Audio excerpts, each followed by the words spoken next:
Some loves are too precious to be public. Hello everyone, welcome to What If Deku Had Secret Relationship with Momo Yaoyorozu movie. Before we start, please go support Brian 120,980 for writing that awesome fanfic.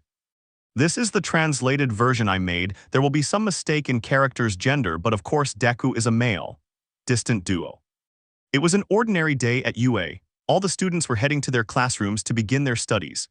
In groups of friends, everyone was already making their way to their classrooms. In one of the groups was a raven-haired girl walking with two of her friends, Jiru Kyoka and Mina Ashido, while they chatted about various topics until they got to one that was brought up by the pink-haired girl. Mina, and have you guys gone out with anyone? The black-haired girl hated talking about that subject because there wasn't a single boy she had ever liked in the past, and the few who caught her attention only paid attention to her looks.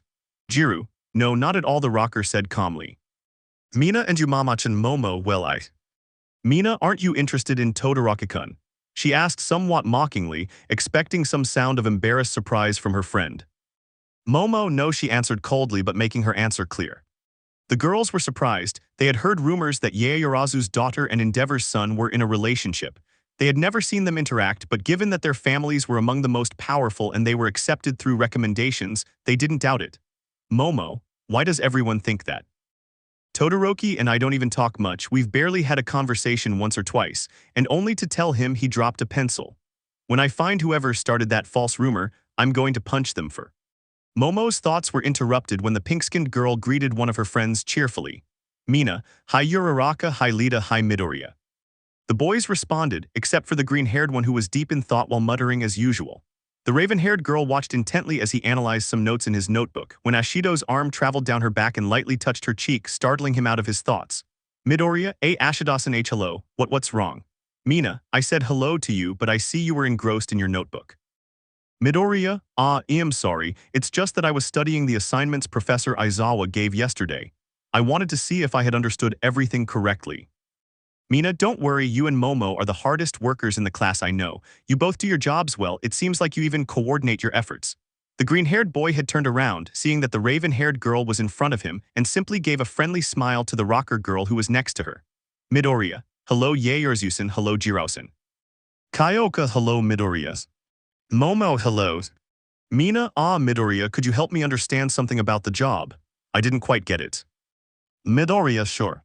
The young people finally entered the classroom where, as Momo passed by the bicolored boy, she wanted to greet him out of mere courtesy. Momo, hello Todoroki-kun. The boy, instead of greeting her, simply ignored her, looking straight ahead. Without further ado, the girl decided to go to her desk and wait for class to begin. Todoroki, don't give Shoto any ideas, that's your friend's destiny, not mine. Go for it, Izuku.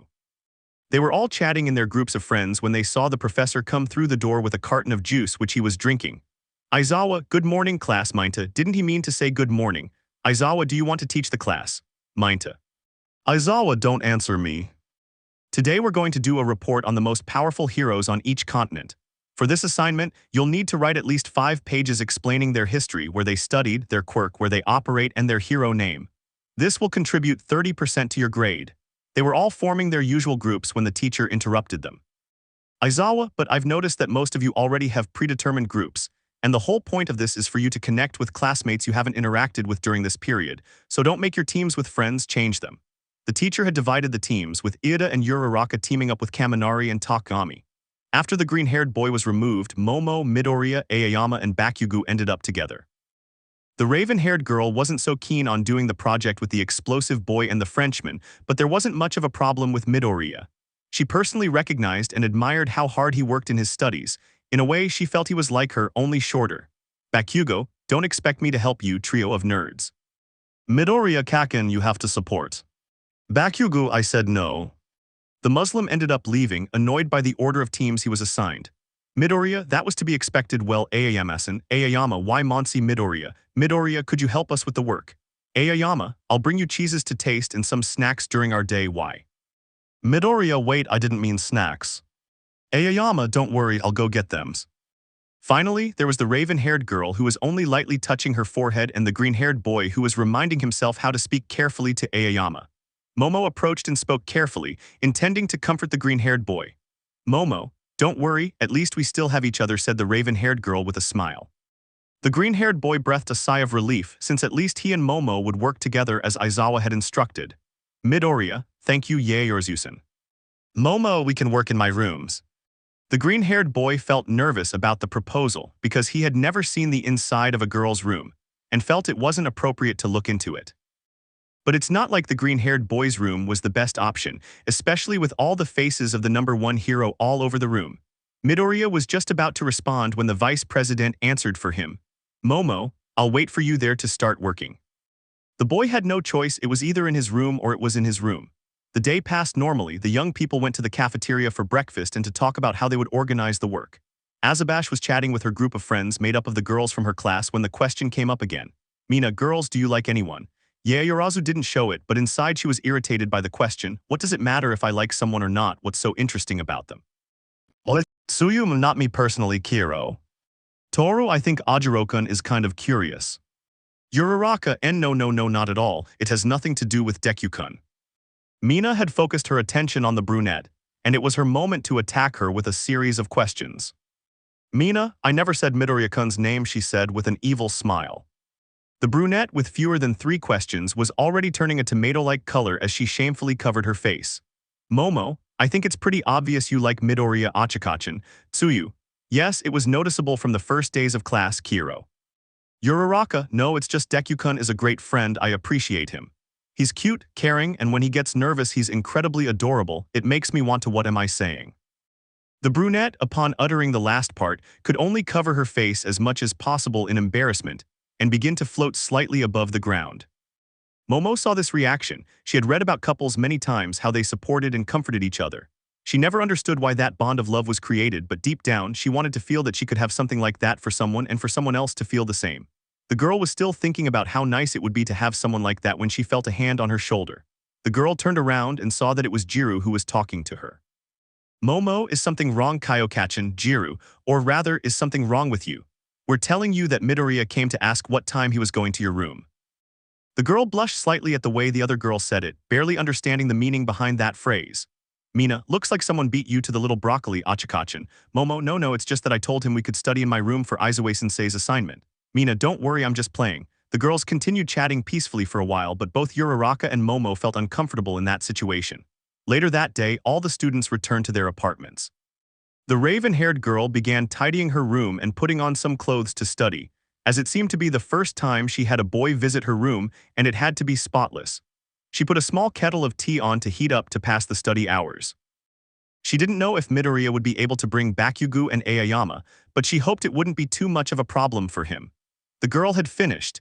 She was just waiting for the green-haired boy and his friends to arrive when she heard knocks on her door. The girl turned off the kettle, went to the door, and before turning the handle, straightened her short-sleeved white shirt, blue pants, and her hair in a ponytail. Seeing that everything was all right, she opened the door with a smile, which vanished when she saw the green-haired boy who had several scrapes and bruises on both his face and arms. Midoriya, hello Yaoyorozu, I'm sorry if I'm late. The young man said with a somewhat forced smile, raising his notebook. Momo, Midoriya, come in, what happened to you? Midoriya, well, I tried to go find Kakin to convince him to study and do the work, but he got annoyed and blasted me with explosions. Then I found out Aoyama got a stomach bug from eating some rancid cheese and couldn't come to study. Then on my way back, Kakin found me and blasted me with another explosion. But anyway, I'm here now. The young man said while scratching the back of his neck, but when he removed it, he noticed that several of his fingers had some blood on them.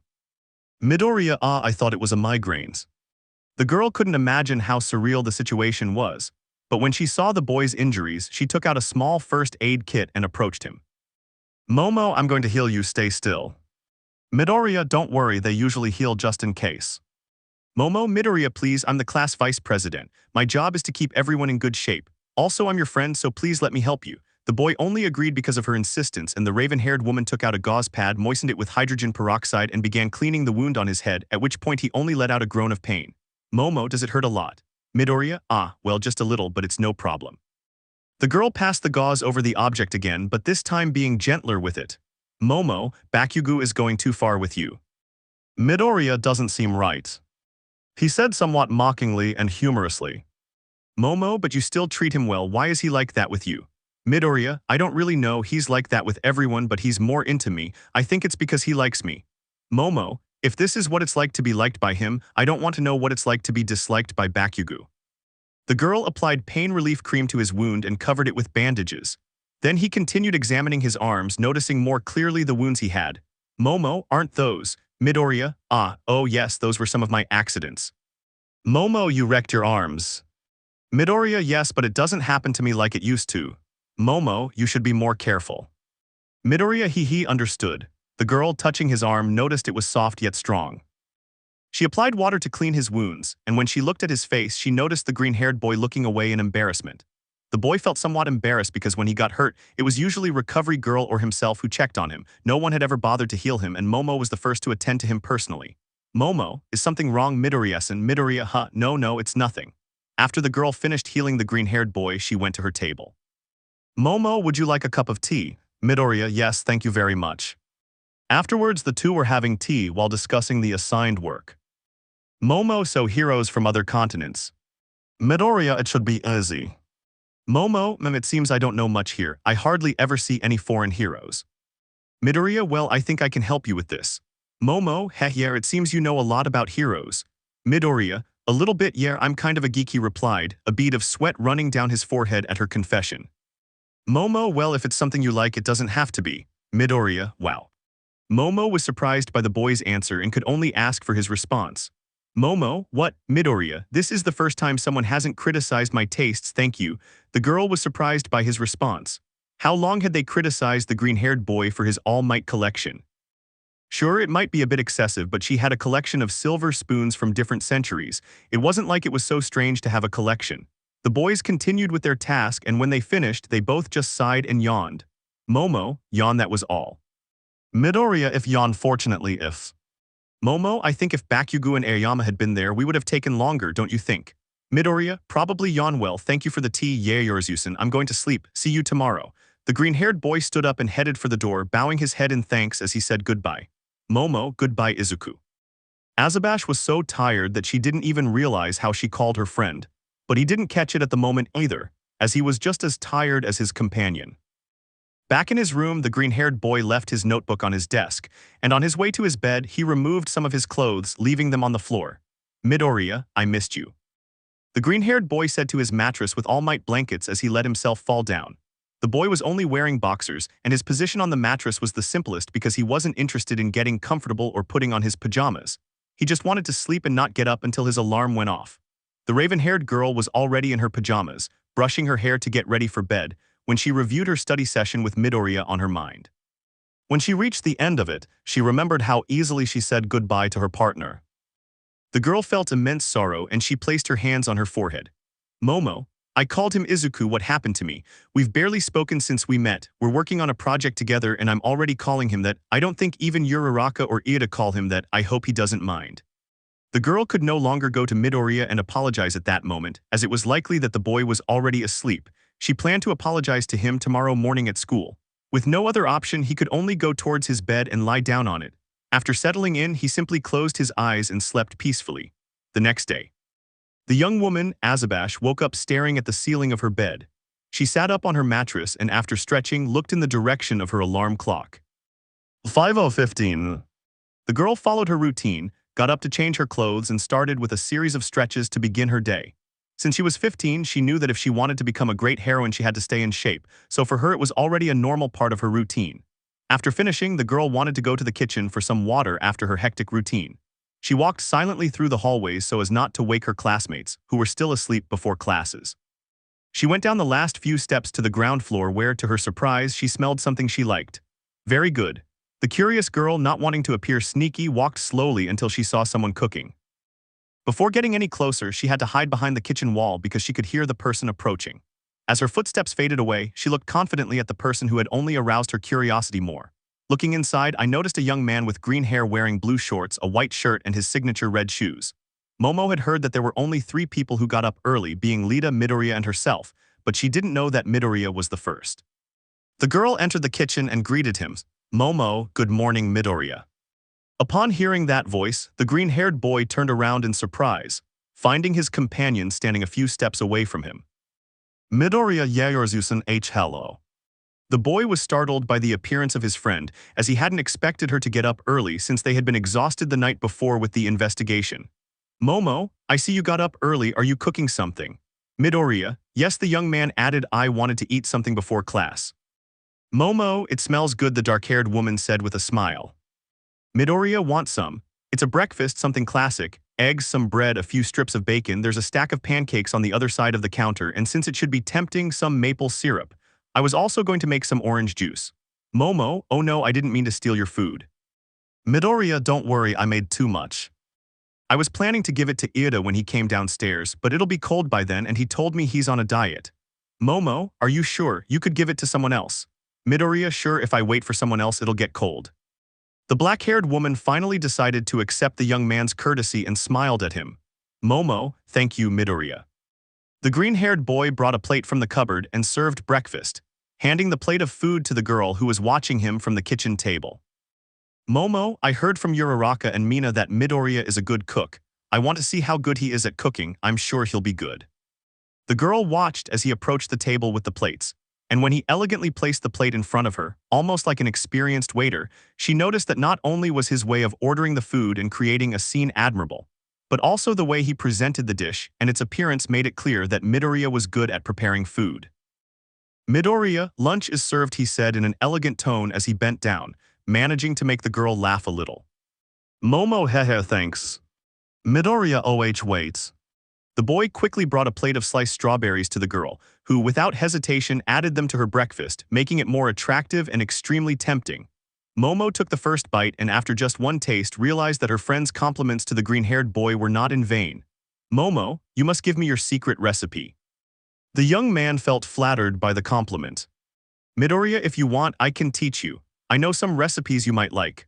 The boy had an honest look towards the girl. She saw him and knew that there were no bad intentions in him.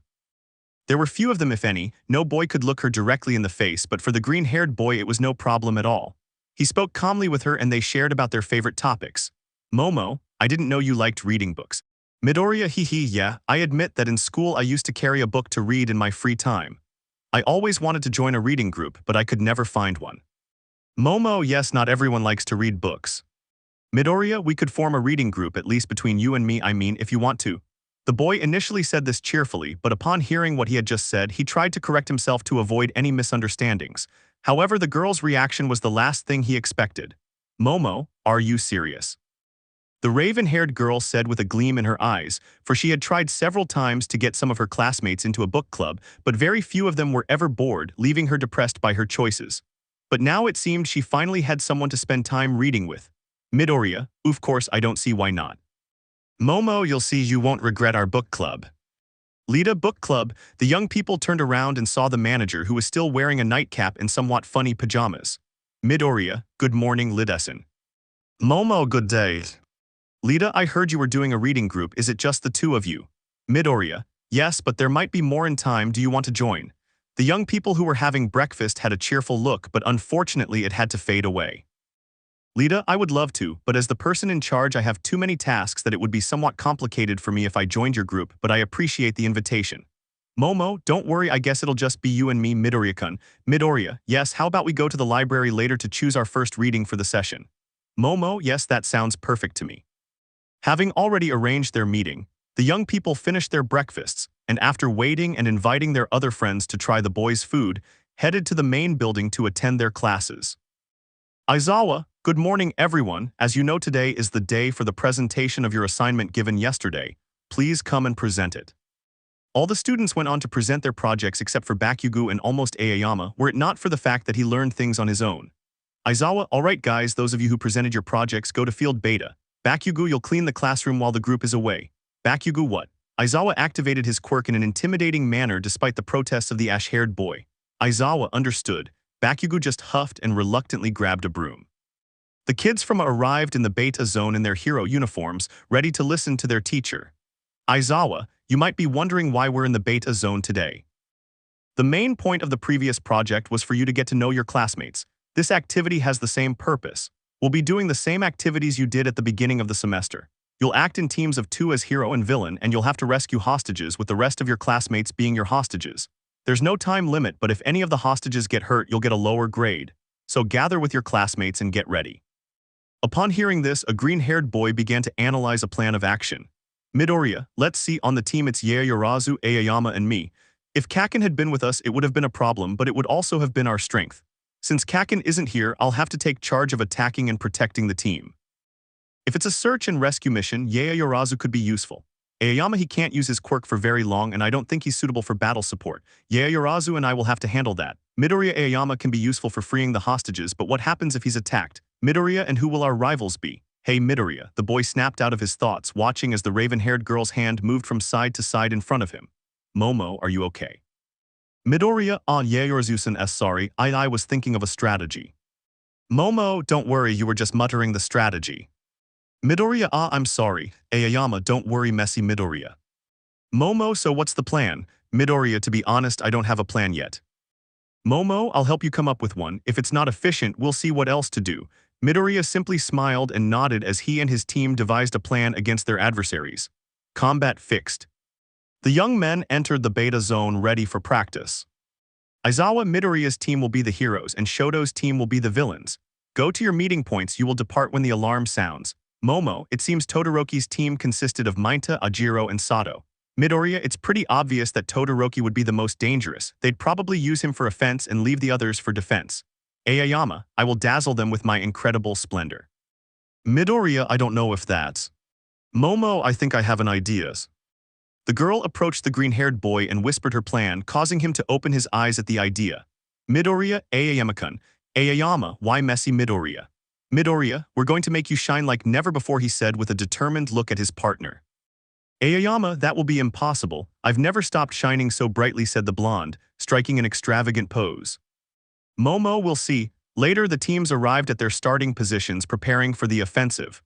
Aizawa, okay, the test will begin in 3, 2, 1. Please. As soon as the alarm sounded, the green-haired boy ran, propelled by the black whip, straight to investigate where the opposing zone was. The young man began to quickly observe the buildings from the air and rapidly analyze the area. Midoriya, they could be anywhere, but most likely whoever attacks first will be. The boy kept thinking to himself, I'm going to build a giant wall of ice. Midoriya Todoroki eyes. And the boy was right, because from the ground he saw his companion who had lifted the ice from himself. The green-haired boy, with the help of the black whip, grabbed onto a building and pulling on it barely managed to dodge the blow. With some difficulty using float, he touched the ground and raised his guard to where his friend was, who was a few meters away. Shoto, Midoriya. Midoriya Todoroki. Shoto, heh, nice dodge, said the bicolored boy, giving his friend a thumbs up, while slightly relaxing his stance. Midoriya, oh thank you, honestly that wall surprised me, I wasn't expecting it.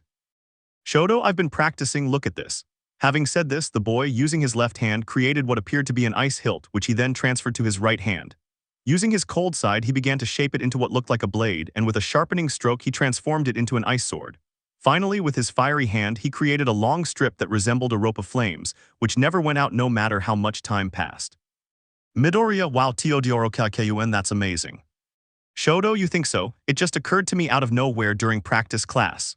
Midoriya, you would only need another uniform and you would be Sub-Zero or Scorpion. Shoto, who? Midoriya, after classes I'll take you to an arcade. The boys quickly tried to ram each other when a dazzling light flashed across the bicolored boy's face, distracting him for a few seconds, long enough for him not to see the green-haired boy's blow coming, who slammed his arm into the boy's chest, causing him to stumble backward. He was about to receive the other blow when he received support from his team. A boy in a yellow suit came out of an alley and grabbed the green-haired boy from behind, immobilizing him. Sato, hello Mido, sorry Deku. Midoriya, Sugarman, heh, don't worry, training right. Sato, yep, exactly. Midoriya, well then I'm sorry about this.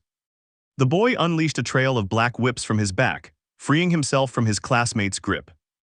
Like a living extension of him, he grabbed his friend and threw him towards the bicolored boy. When he was a few meters from impact, a tail caught him and left him on the ground. Ajiro, are you okay? Sato, yes, I didn't expect that maneuver. Midoriya, 3 against 1, this will be interesting. Shoto, you mean 2 against 3? Midoriya, are you sure?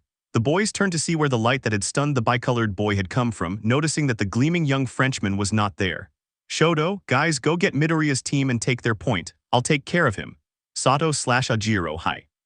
The boys were about to split up when giant walls grew up around the 3 of them, trapping them inside. Sato, this is. Midoriya, I think they do know. Ajiro, is this black whip?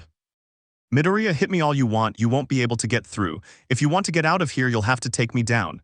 Shoto, good elsewhere. Momo, come on Aoyama-kun, Midoriya will distract them, we must hurry. Aoyama, why madams?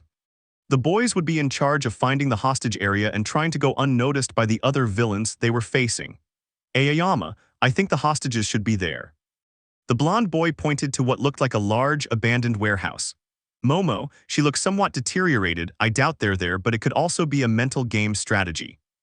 Aoyama, let's go investigate. If it is, I'll take the credit, if not, that's fair too. Momo, that sounds good to me. The boys entered the abandoned place, and the first thing they saw was nothing, everything was off. Momo, there should be some light here. The girl was walking when she stepped on something slimy. Momo, what is oh no, ohhh yes. The girl recognized that voice, it was the grape boy. Aoyama, Minta-kun, were you here, Messy? Minta, hhhhhhhhha, that's right, I didn't expect them to fall for such a silly trap, that proves how great I am. Momo, because I always fall for his tricks, stop hiding and come out of there, Minta. Aoyama, Minta, this isn't gentlemanly, Minta, leave me alone, Aoyama, I literally broke my head making this cheat. Momo, Aoyama-kun, can you see it? Aoyama began to illuminate some areas of the building with his laser without any result. Aoyama, no madam. Minta, hey, watch outs. You almost hit me in the face. The girl took off her boot and approached the blonde man. Momo, Aoyama, I need you to cover me with your cloak, I have an idea. Aoyama, right away, miss. The boy removed his cloak and handed it to the girl, who, with her arms now bare from her suit, began to create a pair of night vision goggles and gave them to the boy. Momo, with this we can proceed carefully. The blonde man nodded and followed his companion's steps. Minta, I thought you were here, where are you? Aoyama, I'd tell you, Minta-kun, but it wouldn't be convenient. Minta, of course it would be convenient for me. As the raven-haired woman continued walking, she found the grape-headed man in front of her, who was moving his hands, trying unsuccessfully to recognize his surroundings. Momo, I could try the trick Kendasan uses on Monoma. Let's see, she puts her fingers together, raises her hand, and the girl quickly struck the back of the boy's neck, knocking him unconscious from the sudden movement he hadn't seen coming. Momo, wow, it worked. Aoyama, well done, said the boy, striking an iconic comical pose. The girl created some handcuffs and handcuffed him to some rods that were attached to the ceiling and floor. Radios. Momo, Midoriya, we've found Minta, we've got him under control. Midoriya, okay, Static, have they found the hostages yet? Momo, not yet, we'll keep looking. Midoriya, okay, Static, I'm on my way, but right now I'm a little effort busy. Momo, we'll look for them, it doesn't matter if it takes a while, just be happy while we look for them. Midoriya, walk. The girl signaled to the blonde boy who nodded, and they ran towards the buildings to look for their hostages. Meanwhile, Midoriya was having a tough time against his classmates. He had to dodge the continuous blows from Sato, Ajiro, and Todoroki while trying to hit them all back. Obviously, it wouldn't be easy. Midoriya, okay, I'm starting to get annoyed, you know. Ajiro, just give up and you can rest, my friend. Midoriya, thank you. As the boy said this, he quickly ducked, dodging a blow from behind coming from Sato, who hit him with a kick that struck the boy's arms, throwing him a short distance away. Midoriya, but no thanks. Sugarman was about to charge at the boy. The young man was on guard, waiting for his blow, when he felt a cold sensation on his foot. Looking quickly in this direction, I noticed ice around his foot, slowly creeping up to his knee. The young man, his eyes wide, looked in the direction of the attack. The yellow-haired boy jumped high, his arms raised to the sky, fists clenched. The boy was ready to receive the impact when Sato, now, the young martial artist, jumped off his partner's back, flapping his tail to gain speed. The young man couldn't believe it. He had been set up and had fallen right into it. First, he was hit in the arms and part of the face by Ajiro's attack, which broke his defense. Then Sato fell completely on top of him, leaving him on the ground and breaking the ice that kept him in that area. Looking up at the sky, the boy noticed that Shoto was about to use his flame side. Midoriya Hefwells. No sooner had he finished saying this than a great number of flames engulfed the boy, who, already tired and in pain, could not try to defend himself or escape the attack. In the distance, Momo and Aoyama were searching in a parking garage when an explosion was seen in the distance, raising black and gray clouds that were visible throughout much of the air. With the hostages. Kirishima, Eric, Izue-sensei, why did you decide to hold us all hostage? Izue-sensei, the red-haired boy asked when he turned around and saw his teacher in his sleeping bag hanging from a chain like a bat. Kaminari, how the heck do I do that? Tsuyu, poor thing, but that explains why he chose this hostage thing, Kiro. Mina, what will I dream about? The young people were wondering what it could be when they heard minor complaints from their teacher. Uraraka, it has to be with kittens. Aizawa, Ragdoll, I already told you no. Taru, well, if they're kittens. Takami, that was unexpected.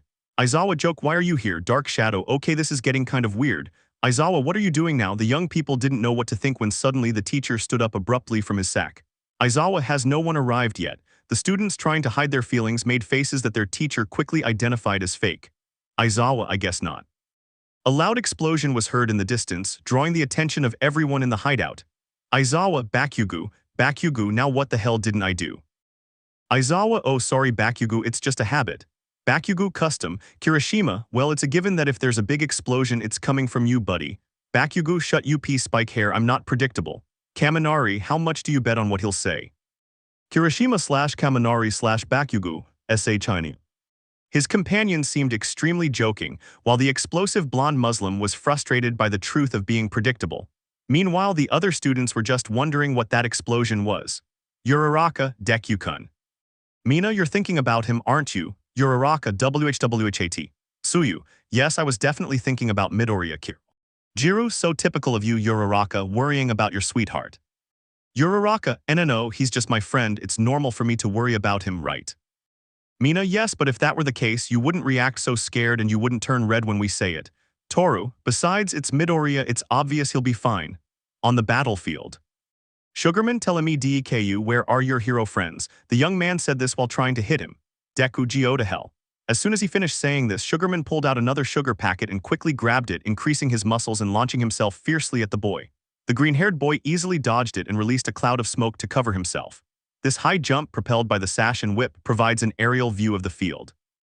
The boy was analyzing it when several pillars of ice emerged from the smoke towards the Shoto skybreaking wall. The boy was using the whip to quickly move away from the rising walls when a pain in his head alerted him to something. Looking ahead, he wondered if it was too late, as an angular wall was heading towards him, and when he dodged it, another wall on the horizon hit him directly. The boy was about to get up when a pain in his calf stopped him. Midoriya, shit. It was a piece of ice that had become embedded in his leg. The boy glanced quickly behind him and saw his friend firing a hellish slingshot directly at him. His sense of danger was already becoming confused with his natural pain. When the wave of fire stopped, he raised his head to see how his villain Sugarman jumped towards him, and when he was close, he used the whip and stopped him in midair. He was about to throw it when a tail hit him in the stomach, knocking the wind out of him and making the whip vanish. This was exploited by their rivals, who used the situation to go all out. Ajiro, I hate to take the lead, but if Midoriya uses his full power, he'll finish us off quickly. Sato, control yourself, don't get carried away, remember that it's Midoriya you're fighting. Shoto, I can't let the same thing happen as at the sports festival. Despite what the boys thought, these guys were taking the lead. The boy hadn't told them, but the ice spike was a pain in his calf, but he didn't want his pain, he wanted to continue fighting. Midoriya, Isis, that all. The boys were thinking of giving him a head start, but after listening to him, they understood what he wanted. The boy got up as best he could and wiggled his fingers a little to use the sash at medium power. If he couldn't move quickly with his feet, he would use the whip to do so, in addition to the OFA. The boys launched themselves at the boy as a group. He was about to be struck by Tailman's tail, but it was blocked by Fajin's charged attack. He quickly saw Sugarman about to punch him in the face, but he blocked it with his arms, using his whip for leverage. However, Tailman quickly regained his composure and struck the boy in the torso, sending him tumbling and barely touching the ground. The bicolored boy unleashed his new chain trick, and the boy barely managed to raise his whip to defend himself before Sugarman wrapped it around his torso, only to deliver a single blow to his face.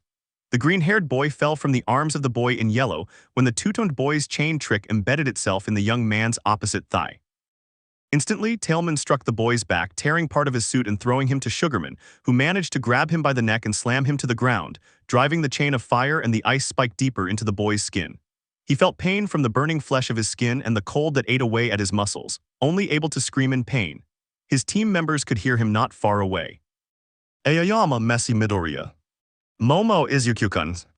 The girl was thinking about the mission, but she couldn't leave her partner in the hands of the villains.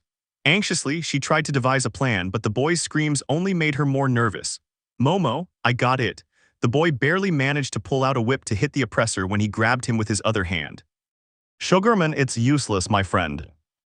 I ate too much sugar, I'll last for hours at full strength. The boy said this while continuing to squeeze his enemy with no intention of letting go. The boy no longer felt like he could breathe, and his vision began to blur as he gradually lost consciousness and fell asleep. Little by little. Jibble. That was the sound as a small needle pierced the green-haired boy's neck. With what little strength he had left, he withdrew it and saw a small Matryoshka doll drawing of Momo. Each second, he could see it better and clearer. He felt his energy fiercely returning to him. He felt full energized like when he first activated One for All. The boy in the yellow uniform noticed this in the green-haired boy and squeezed him again, trying to reprimand him. The boy sensed this and punched the villain in the face, sending him flying. Ajiro and Shoto were about to attack him when the boy on the ground violently unleashed the black whip, destroying pavement and some buildings near him. Shoto was thrown a few meters further away, unlike Ajiro, who quickly got up to attack the boy from behind. The boy had arms ready to attack, but the green-haired youth barely moved his head and had a different aura. His gaze spoke for itself. My turn. The young man was held in the air by the whip and hit face first with the concrete, leaving him stunned. As quickly as I picked it up, I moved it and positioned it in front of me to dodge a fire attack from the boy. Shoto, Ojirosan. The green-haired boy threw the young man into a building when the bicolored boy stopped his attack. Shoto, Ojiro Midoriya, are you okay? Honestly, the bicolored boy was worried about him, because just a few minutes ago he was about to be defeated in the role-playing game, and now he had just knocked down two of his companions in ways that were not natural for him. The boy remained silent, and without saying a word, he put on the hood of his suit, which he didn't remember seeing like that since his seinen phase a long time ago during the war. Midoriya, Numero O-stroke. The green-haired boy had a terrifying posture. The black whip plunged back into the ground, creating enormous columns that imprisoned the young green-haired boy and the young Shoto. Shoto, Midoriya, remember, these are just exercises, not real life. The green-haired youth lunged at his friend and began attacking him fiercely, firing gusts of air that pierced the walls of the whip. The bicolored boy could barely react in time to avoid some of his companions' blows, especially since he was also releasing spikes created with the whip directly from the ground. The green-haired boy attacked with brutal air blasts from a distance, using all his strength as he approached the bicolored boy who could only slide across the ice to get away. Shoto, this will be difficult. The boy was shooting ice spikes to keep his friend at bay, but his friend saw them coming thanks to his danger sense, which allowed him to avoid them long before they got close, even better than before. The boy could fight blindfolded if he wanted, but some kind of energy kept him in a constant state of fighting. In the distance, a dark-haired woman was watching with binoculars what was happening in the direction of the green-haired man. Aoyama, did that have to happen to Messy Midoriya? He asked with a worried expression for his teammate and the way he was attacking his rival. Momo, no, I just had to give her back the energy to free herself, but it doesn't make sense, it seems she went into a frenzy. Aoyama, and what do we do now if it doesn't calm down? Azabash was unprepared for the question or the situation, so she had to think fast, go after the hostages or try to calm her friend down. Momo, we need to calm Midoriya down. The blonde man nodded and together they headed to where their friend was. Meanwhile, with the young people, young Todoroki was dodging the frenzied blows of the green-haired boy who was launching himself towards him with abnormal violence. The boy couldn't defend himself with walls of ice as they were knocked down by his whip or kicks. And fire didn't work. No matter how much he was engulfed in flames, he didn't retreat. In an instant, the green-haired boy unleashed a smokescreen using one of his 7 quirks, obscuring the bicolored boy's vision as he frantically looked around, trying to spot his friend. This proved futile, as a single blow from One for All at 50%, propelled by the black whip and the sash, sent him brutally hurled against a building, impacting directly on his back. The boy was coughing from the blow, and when he looked ahead, he saw the boy inhaling and exhaling sharply. The young man was unleashing a huge mountain of whip tentacles aimed at the boy to finish him off when something caught his attention. Aoyama, Messy Midoriya. The green-haired boy looked up and a bright flash stunned him for a few seconds, which the raven-haired girl took advantage of and shot another dart, hitting him in the neck. He couldn't see what it was, nor did he care, he just attacked. When he briefly regained his sight, he saw a girl in a red dress with a low-cut top falling from the roof of a building straight to the ground. He quickly recognized the raven-haired girl as his partner and quickly propelled himself to catch her. Just as she was about to touch the ground, the young man caught her, receiving the blow against the wall. The girl opened her eyes and saw how the green-haired boy's irises changed from a dark green with bloodshot eyes to a lighter, slightly teary green. Midoriya, breathes, are you? Takes a deep breath, are you okay? It was clear how the boy's personality had changed from one moment to the next. Momo, yes, I'm fine, how are you? Midoriya, I think I'm. The young man hadn't finished speaking when a trickle of blood came out of his nose, startling the raven-haired girl who brought her hands to her mouth and opened her eyes wide. Midoriya, I think that's bad. The young man abruptly closed his eyes and was about to hit the floor, but the raven-haired woman caught him before he could hit the ground. Todoroki, sighs one more minute and I don't think I'll be able to tell the tale. The girl punched the bicolored boy in the neck, knocking him out instantly. Momo, I'm sorry Todoroki-kun, but I think you should rest too. BIP. Aizawa, whom it seems the duel is over. Bakugo finally THOSCIDIOTS were long time arriving. As the civilians withdrew, everyone went to the confrontation zone where there were different reactions. Mina, what the hell happened here? Tsuyu, they were supposed to avoid harming Mamachan Kiro. Jiro, this looks like a war zone. The professor was looking at the area when he stepped on a small container similar to a hunting needle. Aizawa, Miss Yaoyorozu. The raven-haired girl turned to where her teacher was, looking at his little creation. Momo, Aizawa-sensei, Aizawa, come on, I want to hear what this is. Momo, it's a stimulant, similar to adrenaline. Several of the students' eyes widened at what was said. Kirishima, wait, you gave Amidiobro a dose of adrenaline. Aizawa, or could it be that you went too far, Yaoyorozu?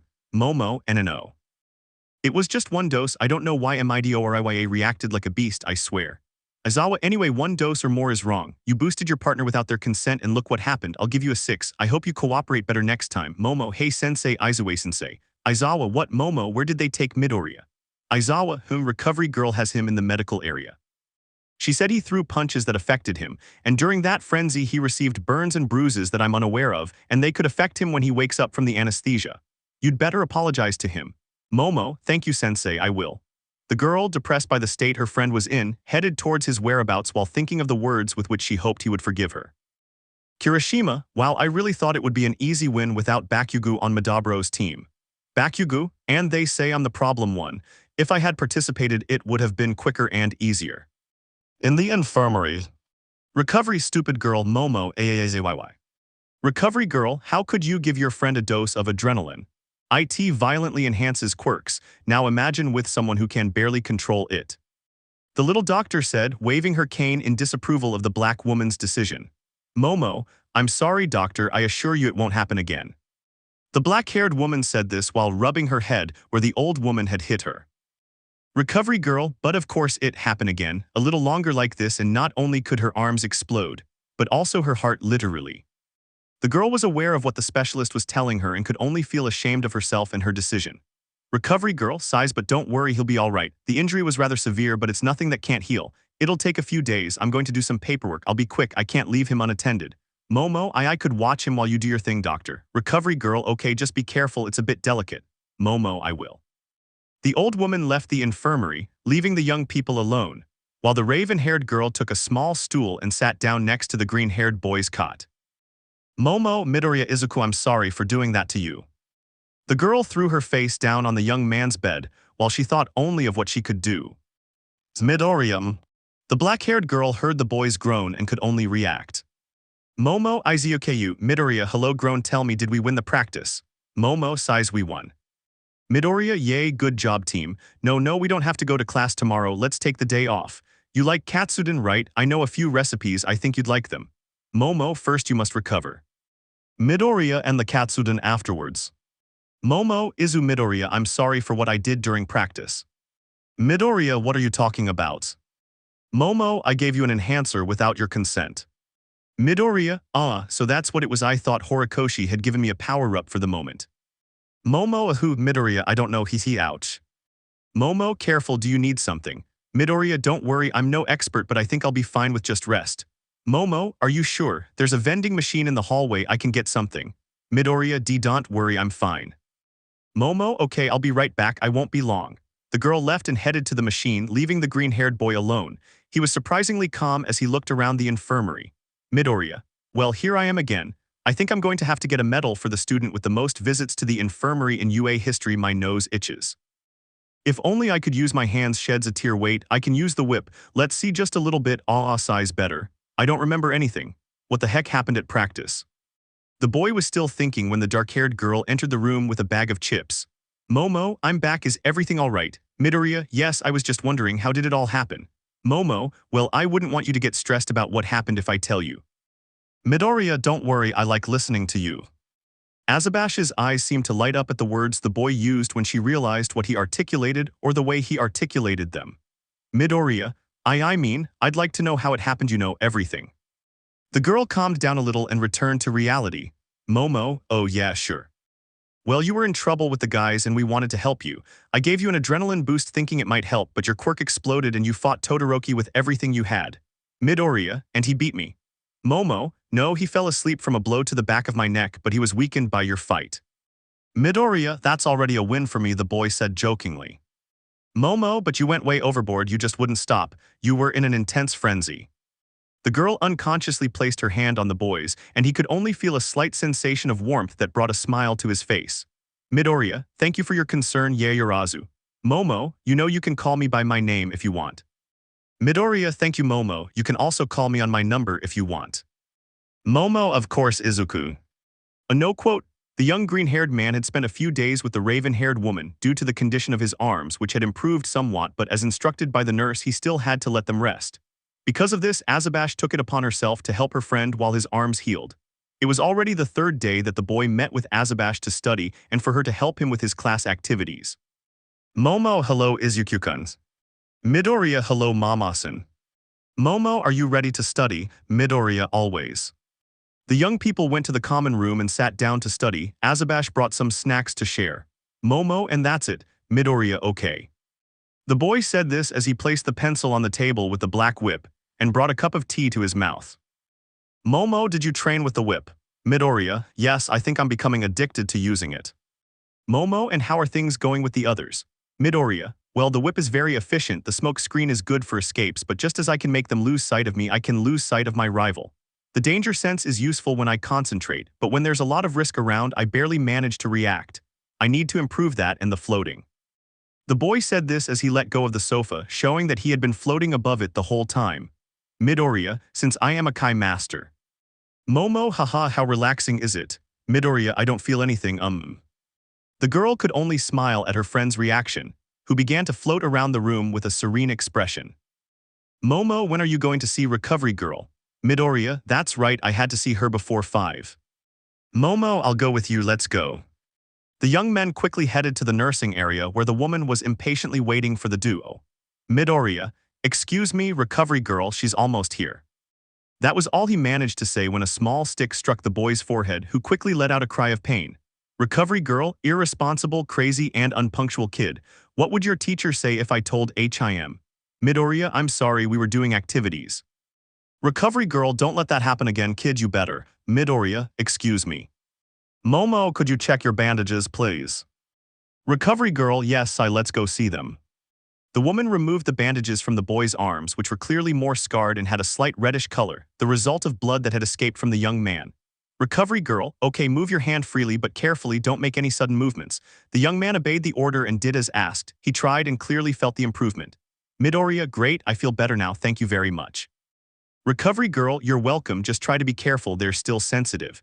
Now go get some fluids and get away from the fire. I'm surprised you don't have third-degree burns. You'll feel like you're in a live oven, kid, a live oven. Momo, thank you very much, come on, we have to take you somewhere to get a drink. Recovery Girl, no alcohol, kids. Midoriya, yes, sir. The young people were teenagers, but they weren't irresponsible. Well, Yaoyorozu had never planned to do that, and neither had the green-haired boy. The young people headed back to the common room to continue their day out as friends. Momo, I'll go change into something more comfortable, I'll see you in a moment, Izuku. Midoriya, yes, I'm going for something too. The young people went to their respective rooms to prepare. Midoriya, let's see, a shirt, pants, and my mighty reds. The boy was getting his things ready to go to the showers and then leave when a familiar voice called him. Nana, well, 9th grade, I didn't know you knew the trick of pretending to be shy. Midoriya, what are you talking about, teacher? Nana, you know, pretending to be shy to approach a pretty girl, very well done, congratulations. Midoriya, but why does he say that? Nana, let's just leave it at that.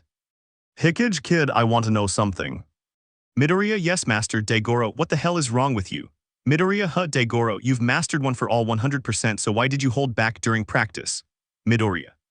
Nana, that's right, you have a danger sensor, a smoke screen, the black whip and more, why did you hesitate? Midoriya, WL, they were my friends, I couldn't go at 100% against them. During the war you fought against criminals and left them alive, explains the boy. Midoriya, okay dude, okay. Dude, during the battles. Nana, Toshinori had trained you to focus on the battle, what was more important that made you get distracted? Midoriya, I don't know. Yoichi, what do you mean? Midoriya, I already told you I don't know, for days now I've been hesitant to do many things, even to prepare something to eat. Several of the carriers looked at each other when the woman among them spoke. Nana, I think you've reached the 9th day. Midoriya, what are you talking about? Nana, it was something that was bound to happen to you sooner or later. The woman approached the green-haired boy and placed her hand on his shoulder. Nana, you're in love. Midoriya, oh, Nana, oh please, ninth grade, it's not that bad. Midoriya, no, it must be a mistake, it could be nausea, feeling unwell. What's this about being in love, please? The woman turned to look at the other carriers with a face that reflected her stance on the situation. Nana, what are you saying? Daigoro, his hands are sweaty, it's obvious. It's getting colorful, that says it all. Midoriya, and if that were the case, whose would it be? Nana, ninth, are you blind or something? Midoriya, no. It's very obvious, ninth, don't make a big deal out of it. Midoriya, size, is it really that obvious? Nana, child, we are in your head, we see everything you see and hear. Midoriya, to tell you the truth, I was hoping one of you guys could give me some advice. Nana, boy, if what you wanted was advice about love, you should have spared us the unnecessary drama first and then I'll help you. Midoriya, thank you very much, teacher. Nana, just one more thing, ninth, next time go all out, you don't want your Muslim friend making fun of you. Midoriya, okay. Nana, now go take a shower, you don't want to smell bad. The boy returned to his reality and continued with his activities. It was obvious he'd been feeling strange for days. Some of his friends, like Mina and Tsuyu, had secretly told him that Uraraka liked him, but to him she was just a good friend. In fact, he thought she liked Ida, and she was the first girl who spoke to him and helped him when he entered UA. He couldn't have those thoughts about her. Midoriya, Momo is a nice person. She works hard in her studies. She's very smart and cute. She could never be interested in someone like me. Besides, I can't let myself get carried away. She's just being nice, like any classmate. The boy was still deep in thought when someone knocked on the door. Midoriya, it must be her. Well, I just need to calm down and everything will be all right. When the boy opened the door, he found his friend who, to his surprise, was wearing a bathrobe and had a towel on her head covering her wet hair, which looked very shiny and beautiful. OFA. Yoichi, yeah, I don't think so. Outside. Midoriya, Mamasan, W, what are you doing here in a bathrobe? Momo, SHHH, nobody saw me, sorry to bother you, and in these conditions, may I come in, please? Midoriya, of course, see, come in. Momo, thank you. The girl entered the boy's room, but not before making sure that no one was watching her enter. Momo, I'm sorry for coming like this, it's just that. A few moments ago. Momo, okay, just the clothes and we can go. The raven-haired girl entered her room, but to her surprise, her friends were there, already dressed in their clothes. Momo, what's going on here? Mina, sorry Mamachan, it's just a bet. Momo, a bet. Toru, you see, Kendasan and I made a bet that if Kaminari was knocked unconscious by Jirosen, she would wear Ibara's clothes for a week, and if she didn't manage it, we would wear your clothes, hee. Jiro, next time I'll hit that idiot harder. Tsuyu, but I must say your clothes are very comfortable, Kiro. Jiro, there's no doubt about that, Kiro. The girls started leaving the girls' room, closing the door behind them so she could get dressed. Momo, at least I hope some of my clothes are still in the closet, are you serious? The girls had worn their new clothes, leaving their closet empty. Momo, just when I took the rest to be washed, now what? The girl didn't know what to do. It was clear that her friend's clothes were tighter and wouldn't fit her, and asking the boys wasn't an option. No. Midoriya, and you came to ask me for some clothes. Momo, well, I remember you usually wear somewhat loose clothes, and oh god, the girl said, while covering her face with one hand. Midoriya, don't worry, I can lend you something and I'll wait for you outside. Momo, thank you. The boy looked in his closet for some clothes for his friend, giving her some shorts and a t-shirt. Momo, when I can, I'll wash them and give them back to you. Midoriya, don't worry, you can keep them, I couldn't use them knowing a girl used them, god. Momo, okay. Midoriya, I'll leave you to get dressed. Momo, I'll see you outside. The girl watched as her friend closed the door, leaving her alone, which was still somewhat difficult given the variety of the number one hero's belongings scattered around the room, observing her. Momo, how can you not feel watched with all this? The girl preferred not to think about it, ignoring it and changing as soon as possible. Once she had done this, she looked at herself in a mirror that was in the room. As he was about to leave, he saw one of the green-haired boy's hero notebooks. Everyone in the class knew that the boy was very careful with them, and the mere fact that the notebook was there unguarded and completely open to view was enough to make him want to take a look at its contents. Momo, a look won't hurt. The girl approached and opened it, seeing that inside there were drawings of professional heroes and her fellow heroes, along with information such as their quirks, basic facts, and some tips on how to control oneself during a confrontation. Momo, it seems he studied us all, which is to be expected from Izuku. The girl continued watching, noticing how some of her classmates' outfits had design changes along with notes for improvement. Even when she got to her own page, her outfit design was different. Momo Yaoyorozu hero name Creati, Quirk creation, crafts a variety of objects and materials using her body fat. Crafting them requires knowledge of the object's design and function. Comments on changes. Momo's quirk requires her skin to be exposed to use it properly. Her costume might be somewhat free-flowing, but perhaps shortening it a bit more could make it more useful and allow for faster object creation. Besides being one of the smartest girls in the class, she's someone who knows how to lead the group. She's a great friend, and it's amazing to spend time with her. Maybe I can take these ideas to Hatsum and have her update my costume. They're good changes. The girl took her phone and took a picture of the page to take to the support workshop the next day. The girl finally left the green-haired boy's room and headed to the living room where several of her classmates were engaged in various activities, paying no attention to her. Midoriya, Mama-san, are you ready? Momo, yes, what do you think? Does it suit me? The boy noticed how his friend was dressed and she looked good, but what he didn't expect was to see her wearing Almight merchandise. Midoriya, you look good, the boy said as he tried to look at his friend's face. Momo, well, I trust your word. The young men were leaving the dormitories when they ran into two of their classmates. Uraraka, hello Deku-kun. Momo Yaoyorozu, hello. Uraraka H, hello guys. Ida, Midoriya, Uraraka and I were thinking of going to a new arcade. Do you want to come with us? Midoriya, oh, I'd love to guys, but I actually already had some plans with Momo and I don't think I can go with you this time. Uraraka, don't worry Deku-kun, maybe next time. The boys quickly left to enjoy their day, leaving their friends at the entrance of the building. Later, the same thing happened again. Uraraka, I know size, I don't dare confess to him. Lita, well, I admit that Midoriya can be very clever but at the same time so stupid. Uraraka, Lidasan, Kaminari, it's the truth. The boys turned around quickly as their friend walked toward the building. Lita, Kaminari, were you hearing? Kaminari. No, I was just passing by when they mentioned Midoriya. I didn't hear anything else, but if it's true. Lita A Mao 50-50. Uraraka, I know Deku-kun can be absent-minded, but even so I still can't stop thinking about him. Lita, just give him a little more time, he might realize it soon. Uraraka, do you think so Lita? Lita, I'm sure that if. Elsewhere. Momo now say Aya. Midoriya as ayums. The boys were at the mall enjoying the afternoon with some cold drinks and a couple of ice creams. Midoriya, you were right, chocolatement is delicious. Momo, I told you so. Midoriya, okay, now your turn, say Ala. The girl gathered her hair up a bit as she followed the boy's request, and he gave her a spoonful of ice cream. Momo, hey, the triple chocolate isn't bad. The boys just smiled when some words surprised them. What a lovely couple those two make.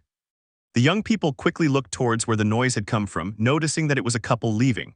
The girl quickly looked in some direction while the green-haired boy stared sadly at his ice cream. Midoriya, so what's up, girls, any news?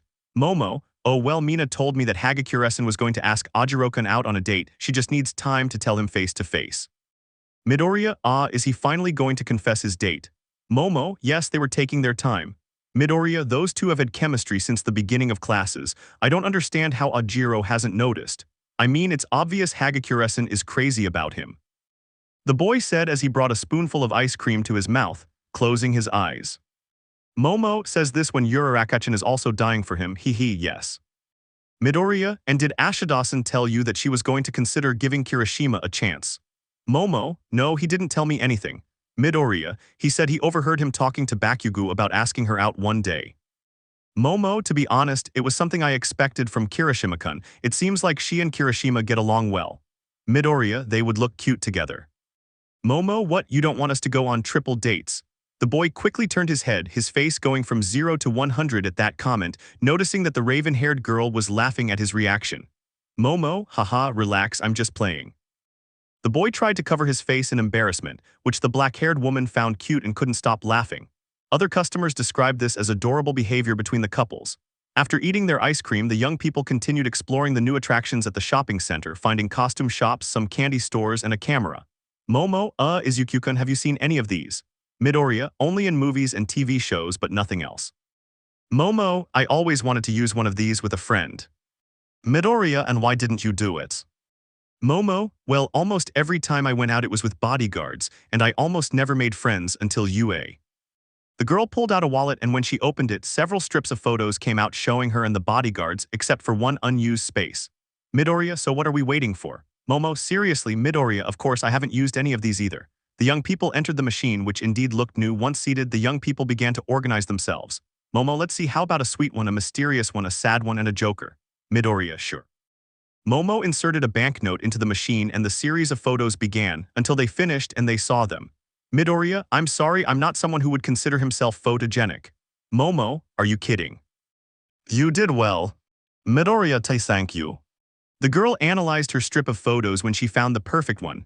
Momo, this one's going straight to my wallet. Midoriya, the cute one. Momo, yes, we look cute, don't you think? Midoriya, you turned out prettier than me. The girl stared for a few moments at the green-haired boy to whom time seemed to have stopped. Midoriya, okay, where else do you want to go? Momo, well, I'm getting a little hungry, how about we go get something to eat? Midoriya, sure. The boys left the mall at Azabash's request and walked a few blocks. Midoriya, I've never been on these streets before, are you sure this is the way? Momo, yes, I wrote down the address on my phone, we should be, oh, there it is. The girl said, pointing to a rather luxurious-looking restaurant that had a considerable number of customers inside. Midoriya. Momo, is something wrong, Izuku-kun? Midoriya, well, it's just that I don't think I can afford anything here, I don't think even a glass of water. Momo, who said you were going to pay, I want to treat you. Midoriya, Mama-chan, it's not necessary. Momo, I want to do it. May I, the girl said with a smile as she took the green-haired boy's hand. Midoriya, okay, thanks, Mama-chan. The young people entered the restaurant where they were greeted by the receptionist. Rek, good afternoon, welcome to Make Up Name, tell me, do you have any reservations? The green-haired boy was already nervous after barely hearing the last part, until the raven-haired girl took a black and gold card out of her wallet and showed it to the receptionist. Rek, oh Miss Yaoyorozu, excuse me, I didn't recognize you or your boyfriend, please come in. Momo and know this. Rek, come in, your table is ready. The girl was unable to correct the receptionist's thoughts when they were displaced by the waiter to their table. Midoriya, Mama-chan, do they know you here? Momo, of course my dad owns the place, he gave me this card whenever I wanted to eat here. Midoriya, that's awesome. The young people arrived at the table where waiters were waiting to arrange their chairs to their liking. Midoriya, thank you, wow. Momo, do you like the place? Midoriya, I must say, what elegance from France. Momo, yes, my dad came up with the idea of opening a restaurant with diverse menus. They have Italian, French, Japanese, and Mexican food. Plus, the chef has been on cooking reality shows, he's an expert in the food industry. Midoriya, it's a good investment. Momo, of course. Waiter, Miss Yaoyorozu, I see you brought a friend. Tell me, what would you like to order? Momo, the usual for me please. Izuku-kun, what do you want? Midoriya, what do you suggest? Waiter, well, the chef just prepared the Italian pasta, the French bread just came out of the oven, and we have some meats from Mexico and Argentina. Momo, is the dessert bar open yet? Waiter, that's what we were doing. Nana bucking bitch, 9th, you hit the lottery with this girl. Daigoro, finally someone in OFA is going to have good offspring. Let's be honest, kid, you earned it. Yoichi, not bad, kids. Midoriya, okay, bring me a plate of pasta, please. Waiter, pasta plate with Caesar salad. Midoriya, please. Waiter, okay, anything to drink. Momo, please, you know we're still minors. Waiter, very clever, I'll bring you some water, okay, Momo/Midoriya, yes. The green-haired man looked around the place, admiring the style it was adopting. Momo, I was thinking of bringing the girls here for an event, but I think you beat them to it. Midoriya, oh, I'm sorry. Momo, no, it's okay, I'm glad you came first. Midoriya, I knew your family used to travel a lot and were partners in many foreign companies, but I didn't expect this place. Momo, do you think girls will like it? Midoriya, like it, they'll love it. Soon the waiter brought them their meals, one a plate of pasta and salad and the other a pizza.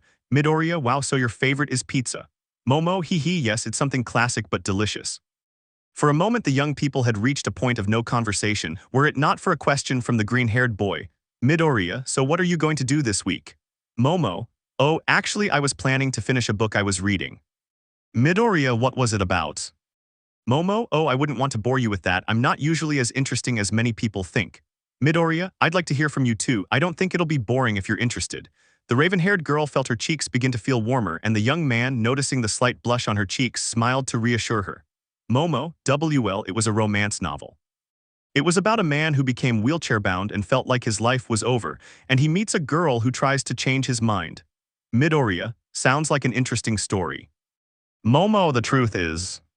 Midoriya, I'll see if I can get a copy and finally start our reading group. Momo, we can read it together if you want. Midoriya, of course. The young people finished eating, and after leaving the restaurant were ready to return to UA. On the way they were just playing some simple games.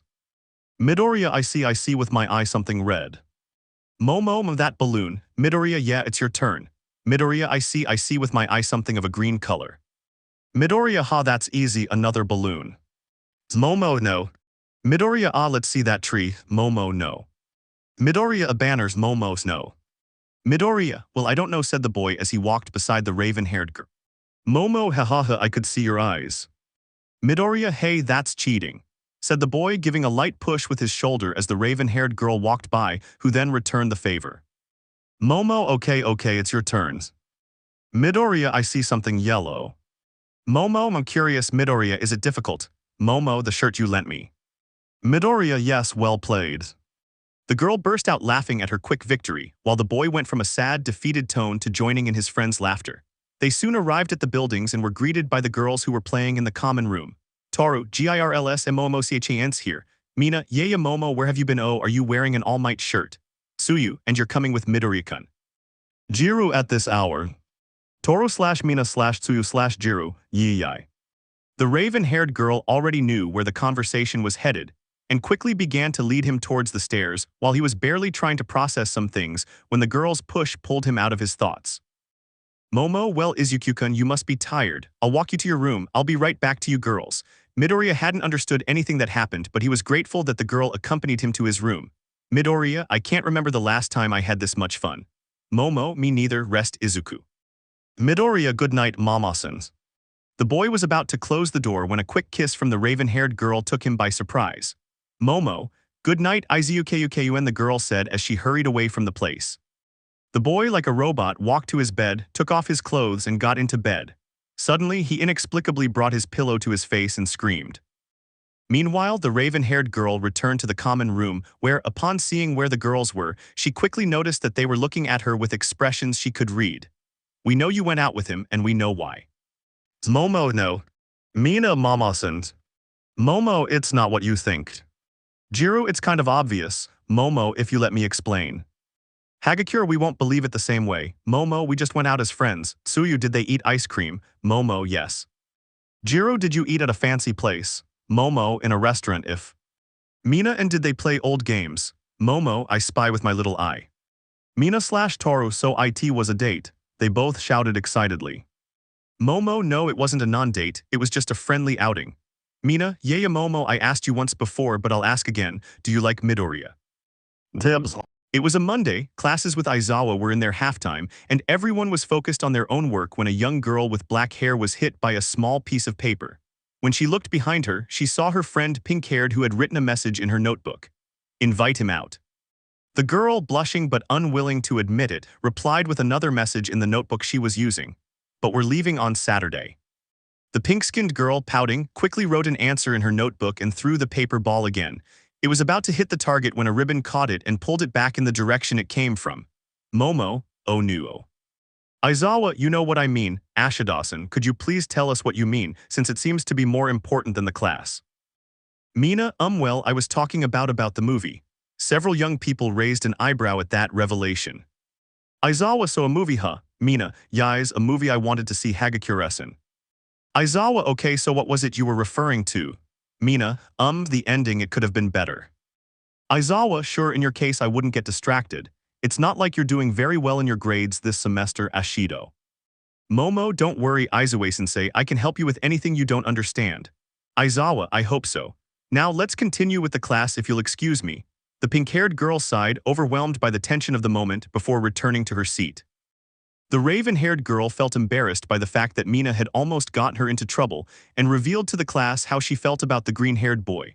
Saturday night, Kyoka's room. The girls were gathered in the purple-haired girl's room because they were going to interrogate the raven-haired girl until she spilled the truth.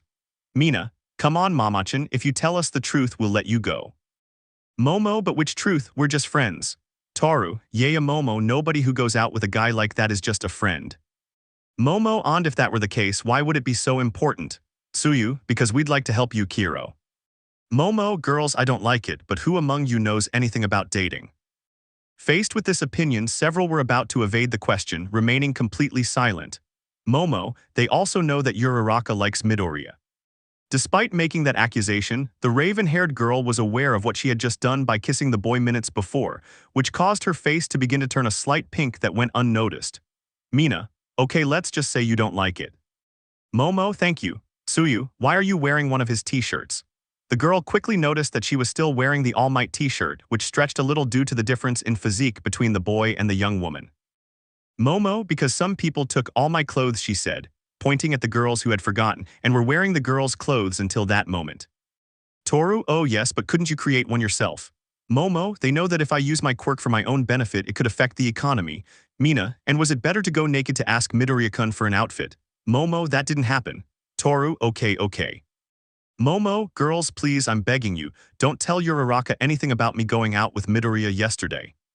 Mina, so it was a date, said the pink-haired girl, crouching down a little to the level of her friend sitting on the mattress.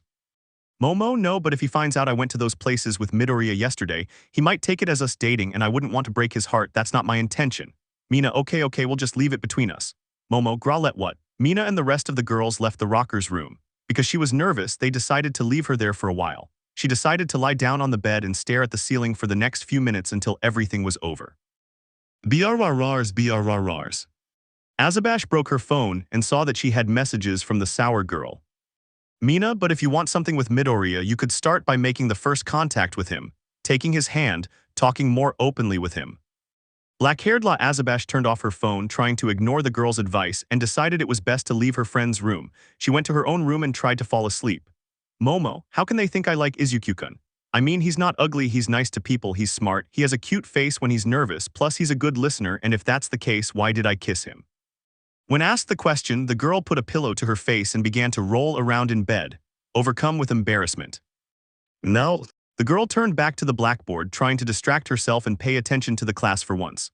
Her pencil fell to the floor in a moment of carelessness, and as she bent down to pick it up, she glanced quickly in the direction of the green-haired boy, who, to her surprise, quickly looked away, avoiding eye contact with her. Momo, was he watching me? That's for sure, I kissed him yesterday. How do I explain to him that it was a mistake? Class had ended and everyone was about to go to the cafeteria, except for one raven-haired girl who wanted to take the opportunity to talk to the freckled boy. Momo, Izu. Mina, YAOMOMO, come here. The distraction lasted only a few seconds, but when he looked again to see where his friend was, he was no longer there. Momo, I think it will be laters. Once in the cafeteria, the girl looked around for her friend, trying to talk to him, but it was in vain. Momo, seriously, I was hoping to see him. Mina, Mama-chan, you seem very thoughtful, what's wrong? Jiru, it's about you know who. Momo, no, well, yes. Tsuyu, did something happen to him? Toru, did they fight or something? Momo, no, it's kind of embarrassing. Mina, did you hit him? Momo shook her head in embarrassment. Toru, did you say something stupid? Azabash denied the question again, causing all her friends to wonder what she had done. Jiru, so what happened? Momo, I kissed him last night. Mina, what? Momo, I kissed him. Toru, girls, speak up. Momo, yes, okay, I kissed yesterday. The girl barely finished speaking, covered her mouth, watching as all the girls were stunned by the revelation. Mina squeals, yeah, I knew it, I knew you liked it. Toru, but what about Uraraka, does she know? Momo, no, he doesn't know anything, I don't know what happened to me, I just kissed him and ran away and I think I ruined everything. Jiru, look, there it goes. The vice president turned around and saw the green-haired boy walking beside the bicolored boy, unaware of his presence. Momo, I should talk to him. The raven-haired girl approached the boy, but when he saw her, his face turned red in an instant and he ran away. Midoriya, I'm sorry, Yaoyorozu. Momo, my name is my last name, the president said to herself, as she placed her hand on her chest. The rich girl didn't understand why hearing Broccoli call her by her last name instead of her first name made her heart twist. Jiru, wow, it seems like he's avoiding the subject. Mina, YAOMOMO. The raven-haired girl looked at her pink-haired friend who quickly grabbed her shoulders. Mina, I'm going to help you talk to Midori again. Momo, there's no need. Mina, and you're going to like it. Tsuyu, I want to help too, Kiro. The already embarrassed girl had no choice but to listen to her friend's crazy ideas, but meanwhile, another green-haired boy. He kept running until he reached Aizawa's classroom. Midoriya breathes that was close. Sighs. Shoto, is something wrong? The green-haired boy raised his head in fright, seeing his friend sitting at his usual table. Midoriya, Todoroki-kun, how? Todoroki, I'm here even though you ran off and left me behind. I thought someone was chasing you, I got scared and ran ahead. Midoriya, what? Todoroki, forget it, are you still avoiding Yaoyorozu?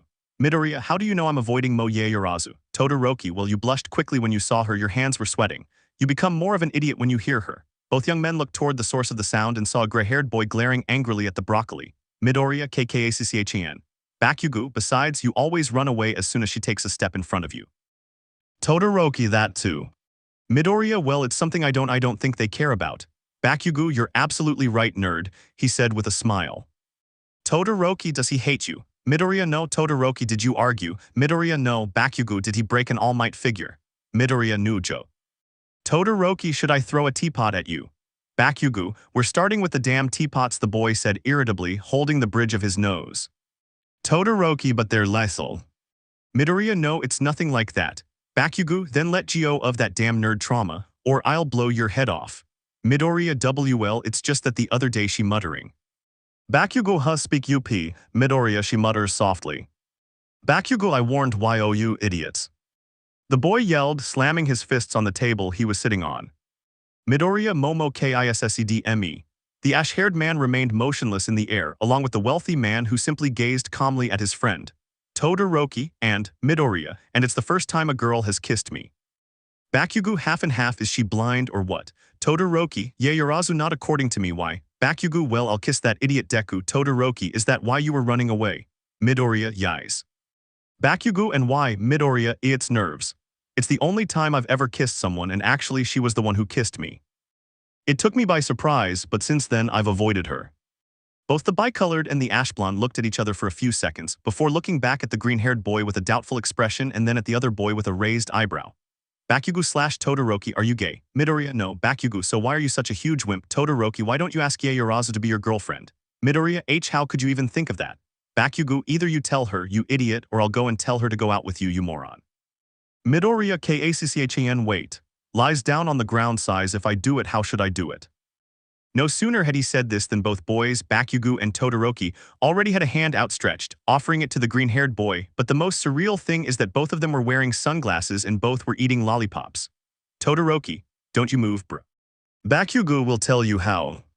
Upon hearing this, the green-haired man felt gratitude for their actions, but there was something more fear due to their mutual lack of experience with women.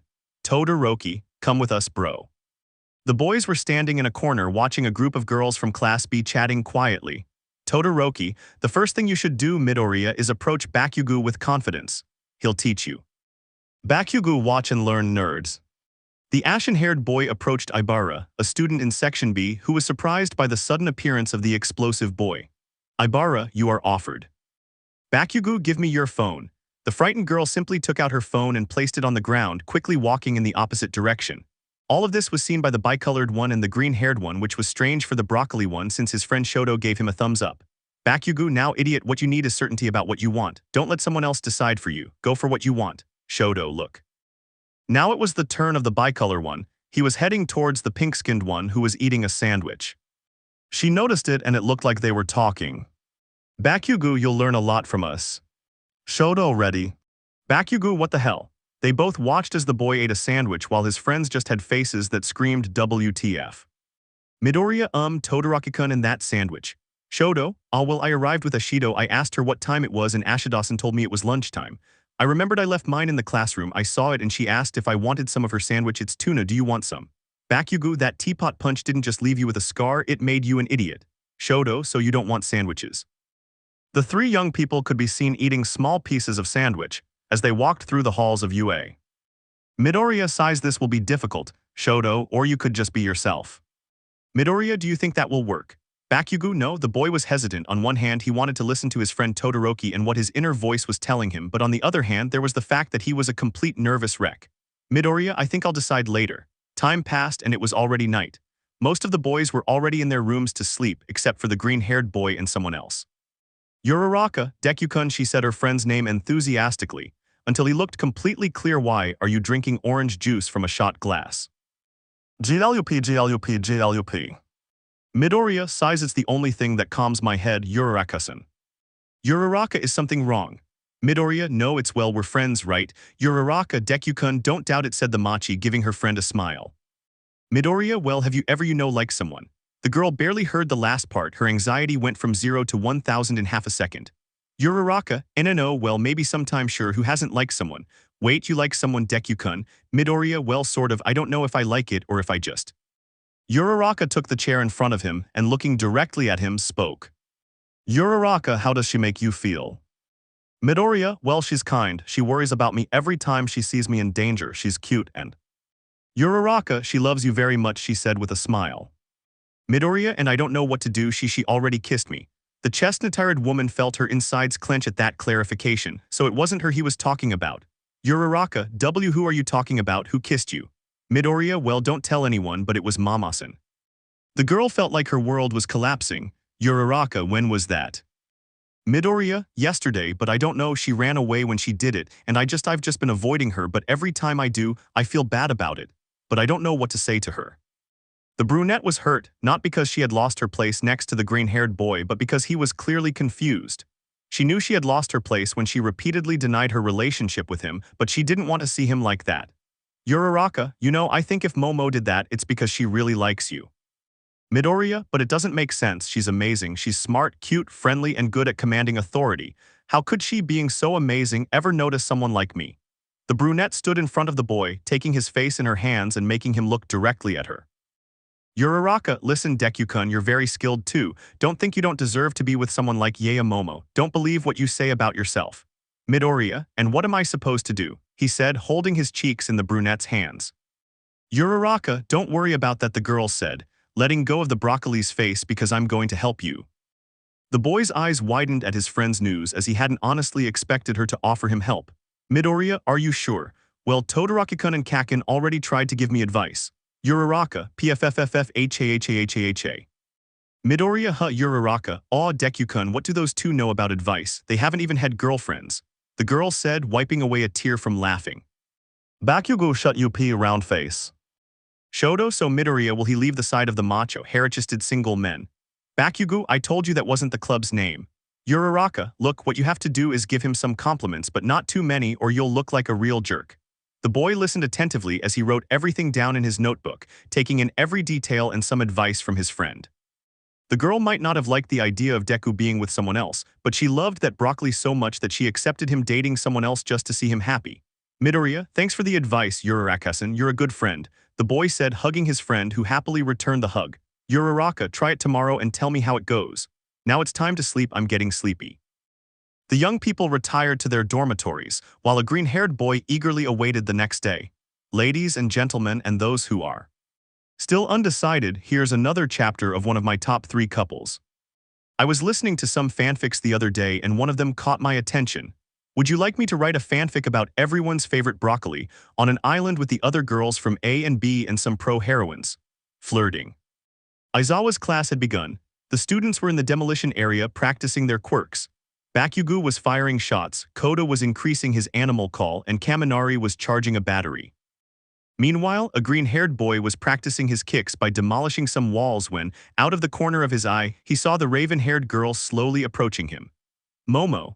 The girl said to take him by surprise, that way there would be no excuse for him to escape.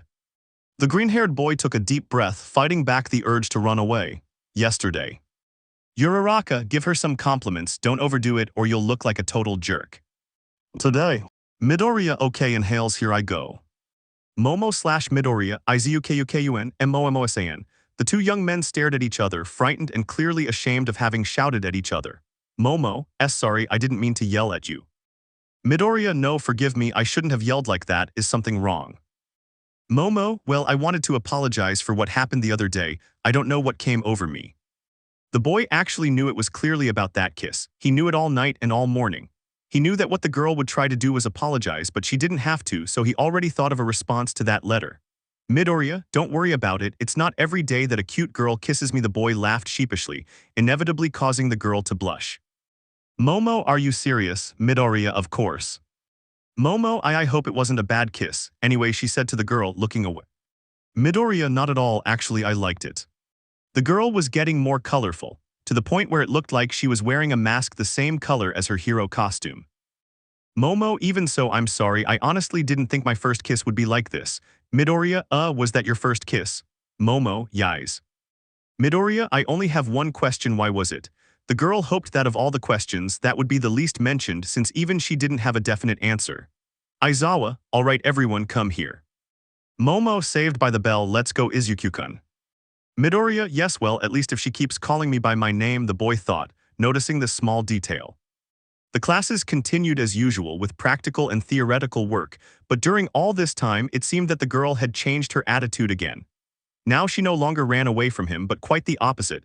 She was with him all the time, being seen and noticed by some of the men. Ajiro, hey, does anyone notice anything strange about Midoriya?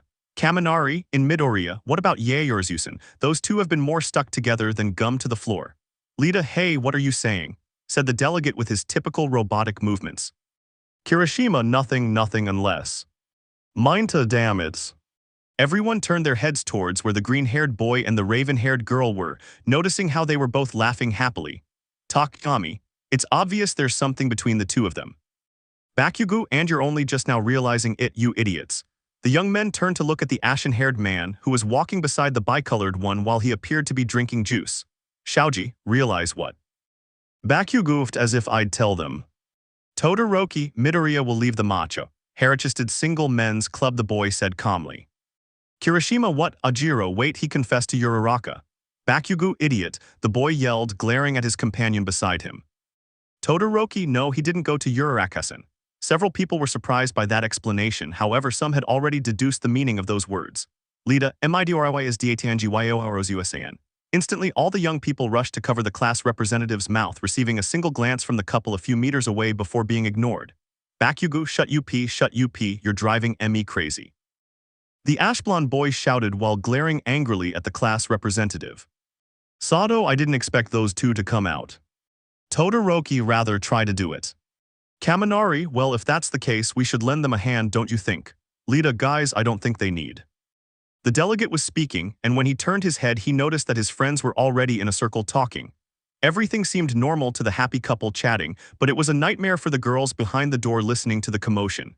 Mina, this is bad. Jiru, damn Kaminari, as if he knows anything about dating. Hagakure, what if they ruin something? We can't let them make things difficult for them. The green-haired boy was chatting with the dark-haired girl about a new book, his theories, his points of view, and what they would have liked to know. Midoriya, I mean, I like the book's theme, but I think the use of words, how to put it. Momo, bombastic. Midoriya, yes, bombastic language makes it harder to understand most of the text and makes it unnecessarily long. Momo, I agree, but the Lovecraftian lore itself is on a cosmic scale beyond human comprehension, and I think using those words only adds to its essence. Midoriya, I had seen a lot of this book, and I thought the cosmic being was going to be bigger. Momo, Cthulhu. Well, there's not much to compare his height and power to. Midoriya writes. The boys were enjoying their book club meeting when the young men in the room put on music that could only be described as movie-like. Minta, with that she'll fall for it right away, the pervert said proudly, giving a thumbs up. To her obvious annoyance, the raven-haired girl frowned and, trying to ignore it, glanced at her green-haired friend who seemed to be completely oblivious to the music. The boys glared angrily at the grape-haired boy who seemed to ignore their stares, even forcing Kaminari himself to turn off the music. Kaminari, it was sloppy background music, not hot music. The boy said to place a random sound, now driving both young people crazy. The girls present knew they were ruining everything, so they had to act now. With her jacks, Jiru smashed the pervert's phone screen, leaving it with a hole and the pervert crying over his electronic device. Instantly, the pink-skinned girl clicked on her phone and a relaxing melody began to play, almost like something for a study session, which calmed the duo. The black-haired girl looked towards the source of the sound, seeing her friends giving her a thumbs up, and she responded with a smile. The girls were proud of their work. When looking down the hallway, they noticed the brunette heading straight to the living room. The girls tried to warn their friend with gestures, but she didn't understand anything. Until instinctively, the invisible girl took a mochi out of her backpack and held it up, the black girl finally understanding what her friends meant. Momo, WWLL, I think that was enough for today, don't you think? IZUKUKUN. Midoriya, oh sure if you say so, which one do you want to analyze next week? Momo, this one, whichever one you choose. The green-haired boy nodded and went to his seat, and as soon as he sat down he saw Machi enter. Uraraka, hello Deku-kun, the girl said cheerfully, approaching the broccoli-headed boy. Midoriya, Uraraka-san. The girl sat in the chair opposite the boy and leaned in to talk to him. Uraraka, so how did it go with IzuMomo? The girl asked cheerfully. Midoriya, WLs, you were right. Uraraka, I always have it, she joked, putting her hand in her hair and tossing it behind her shoulder like a diva. The young people laughed, and it was all seen by the members of A. Lita, guys, I'm sure we should leave them as they are, I don't think they need any help. Takami, I agree with Lita's. Lita, thank you, Takalami. Shaoji, if we want to give them a chance, we have to leave them alone. Sato, I agree. Koda, I wouldn't want to bother you by being nosy. The boys were discussing their help, while the girls seemed to be discussing a similar yet different topic. Mina, that was close. Tsuyu, you can say that again, Kiro. The girls said this before approaching their raven-haired friend who was watching them go towards her. Jiru, so how did it go? Momo, well, actually very well, they were right about going straight. Mina, yeah, Momo, we know what we're talking about, did you have any doubts? Momo, actually. Hagakure, don't say anything, just keep going. The girl felt a pang of sadness at her friend's reaction, but her smile faded when she saw the brunette talking so happily with the boy she loved and knew her friend loved too. She still felt guilty for kissing that boy, even knowing her friend's feelings for him. Uraraka, and when are you going to confess to him, Deku-kun? Midoriya, don't you think it's too soon for that? Uraraka, hahaha, okay, take it easy, she said, smiling. The student school day was coming to an end, with everyone having to return to the dormitories to enjoy the rest of their day. Some prefer to stay in their rooms, others go out for walks, and others simply enjoy their time in the living room watching television. One of the young men seemed to have half-finished plans, while another had nothing at all. Momo went downstairs to the living room and found the green-haired boy on the sofa. She thought she'd play a light-hearted joke on him. Carefully and silently, she positioned herself behind the sofa and covered his eyes with her hands. Midoriya, Momo, guess who I am, she joked. Midoriya, Hagakure, he responded wrong on purpose. Momo, hahaha, how's the sweetest person I know doing? She said with a blush she could barely control. Midoriya, sweet, what do I answer? I don't know, how are you, Momo, what was that move? The girl didn't expect the boy to answer with those words, do you have plans for today? Midoriya, no, I was planning to go see my mother, but it seems she's not home, I think she went to visit my grandmother. And you, Mama-san? Momo, I was planning to go see my parents too, but I called and it seems they're away on a business trip, but I think they actually went to the family island. Midoriya, so you'll stay here. Momo, I think I'll go home anyway, but I don't think there'll be anything to do. Midoriya, wow. Momo, or you could come with me. The boy looked at his friend who was looking at him with a hopeful expression, but if you don't want to, I'll understand. Midoriya, sure, I'll go with you. The girl felt her heart warm at that confirmation. Momo, thank you, Izuku, later. The green-haired man was already dressed, wearing a turquoise shirt and sand-colored pants, in addition to his very powerful red shoes. He was just leaving his room when he ran into several of his friends in the hallway right outside his room. Kaminari, discreetly, hey Midoriya, where are you going? Midoriya, Kaminari-kun, well, I was going to go to Mamachan's house. Shaoji, wow, they're serious. Sato, great. Kirishima, and you're going to go like that? Midoriya, the boy said, looking at his outfit, does it look bad? Minta, you look very simple. Kaminari, but don't worry, we'll help you. Both boys leaned against the green-haired boy, who couldn't respond as he was pushed back into his room, and his entire wardrobe was altered, from every strand of his hair to his ankles. 5 minutes passed before the green-haired boy emerged from his room against his will, wearing a leather jacket, a red shirt and shorts, along with brown glasses and a chain around his neck. Kaminari, there, you're much better. Midoriya, I look like an idiot. Thanks guys. Koda, I'm so sorry Midoriya, and no doubt about it. Ajiro, you should go, you'll be a little late. The green-haired boy with no other option walked downstairs to meet his friend Azabash, but this change of look was noticed by the girls. Jiru, damn those two, I'm going to kill them myself. Mina, girls, we have to go. With a nod, the girls anticipated the steps of their green-haired friend, who was trying to tidy himself up a bit and look more presentable. A fright made him react when a lick from Tsuyu hit him, causing him to hold his face, blocking his vision, which the girls took advantage of and began to work on. Toru removed his shirt and leather jacket, replacing them with a white button-down shirt, and instead of his shorts, he placed black dress pants on top, leaving his red boots on by default. Kyoka removed her glasses and chains, and in their place they placed a flower and some perfume on her. Ready, the pink-skinned girl pushed him into the elevator.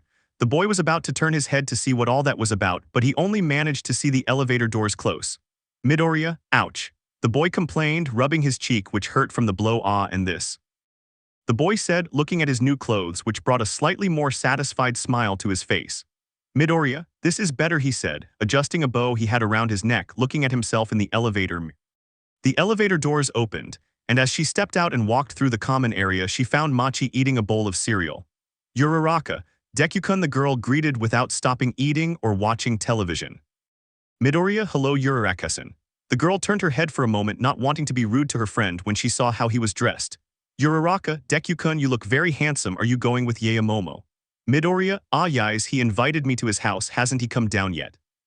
Uraraka, ah yes, she came down a while ago, go now, don't take any longer. The boy smiled and taking a breath left the building heading towards the center field.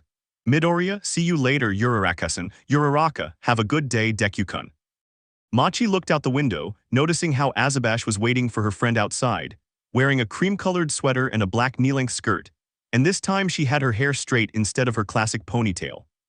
With each step he took, the boy felt like his heart was going to burst out of his chest. The mere sight of the raven-haired girl was enough to make him lose his mind. And the raven-haired girl was no exception, as she watched the green-haired boy walk towards her, but with a very different style. She felt she wanted to run anywhere with excitement because he was going to visit her home for the first time. It was the first time she had brought someone home, and especially a boy, and it was a boy she liked, so she wanted to make a good impression. Midoriya, hello Mama-san. Momo, hi Izuku, are you ready? Midoriya, more like prepared, he said jokingly. Momo, okay, let's go. The young people walked away while being watched by the young men in the class, who did not understand this instant change of clothes. Kaminari, what happened? I was acting like a heartthrob. Kirishima, I wonder how he actually changed faster. Jiro idiots. No sooner had Mainta and Kaminari turned their heads at the voice in the room, than they were stunned by two connectors floating in the air. The rest of the boys looked back in terror, only to find Jiro, Mina, Hagakure, and Tsuyu glaring angrily at them. Mina, in the name of all that is beautiful about love, how could you dress Midoriya like that? Kirishima, Ashidasan, we just wanted to help Mido bro on his date. Hagakure, and who told you that you were the most qualified to give advice? Lita, I told them it was a bad idea for them to help him, boys. Shaoji, come on, it didn't turn out so bad. Jiro, I was thinking of wearing this, he said, holding up the boy's first original outfit. Jiro, at least that one looked more decent. The other one looked like he was cosplaying as Bakugo. Bakugo, don't drag me into your crap.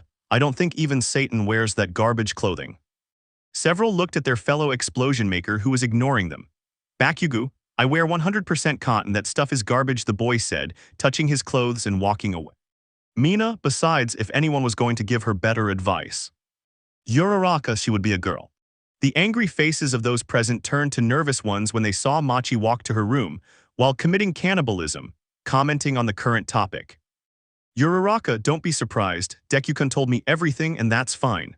I already gave him some advice so he can have a good time with IzuMomo. Mina, Achikachan, she said, hugging the Machi, thank you for being understanding with IzuMomo. Uraraka, watch out for my Machi, the brunette said while smiling. With the couple, the green-haired boy was standing next to the black-haired girl waiting outside UA. Midoriya, will they come for you? Momo, yes, a car will come for us, it shouldn't take long. The green-haired boy heard this and saw a large black car approaching. It appeared to be brand new, fresh from the factory, as he could see its reflection in the car's paintwork. Driver, good morning, young Yaoyorozu. Momo, good morning, Mr. Sarazawa, get in Izuku-kun. Driver, I see you've brought a friend. Momo, that's right. The young man had barely touched the seat when he seemed to feel himself sinking into it. Momo, and what do you think, Izuku? Midoriya softly.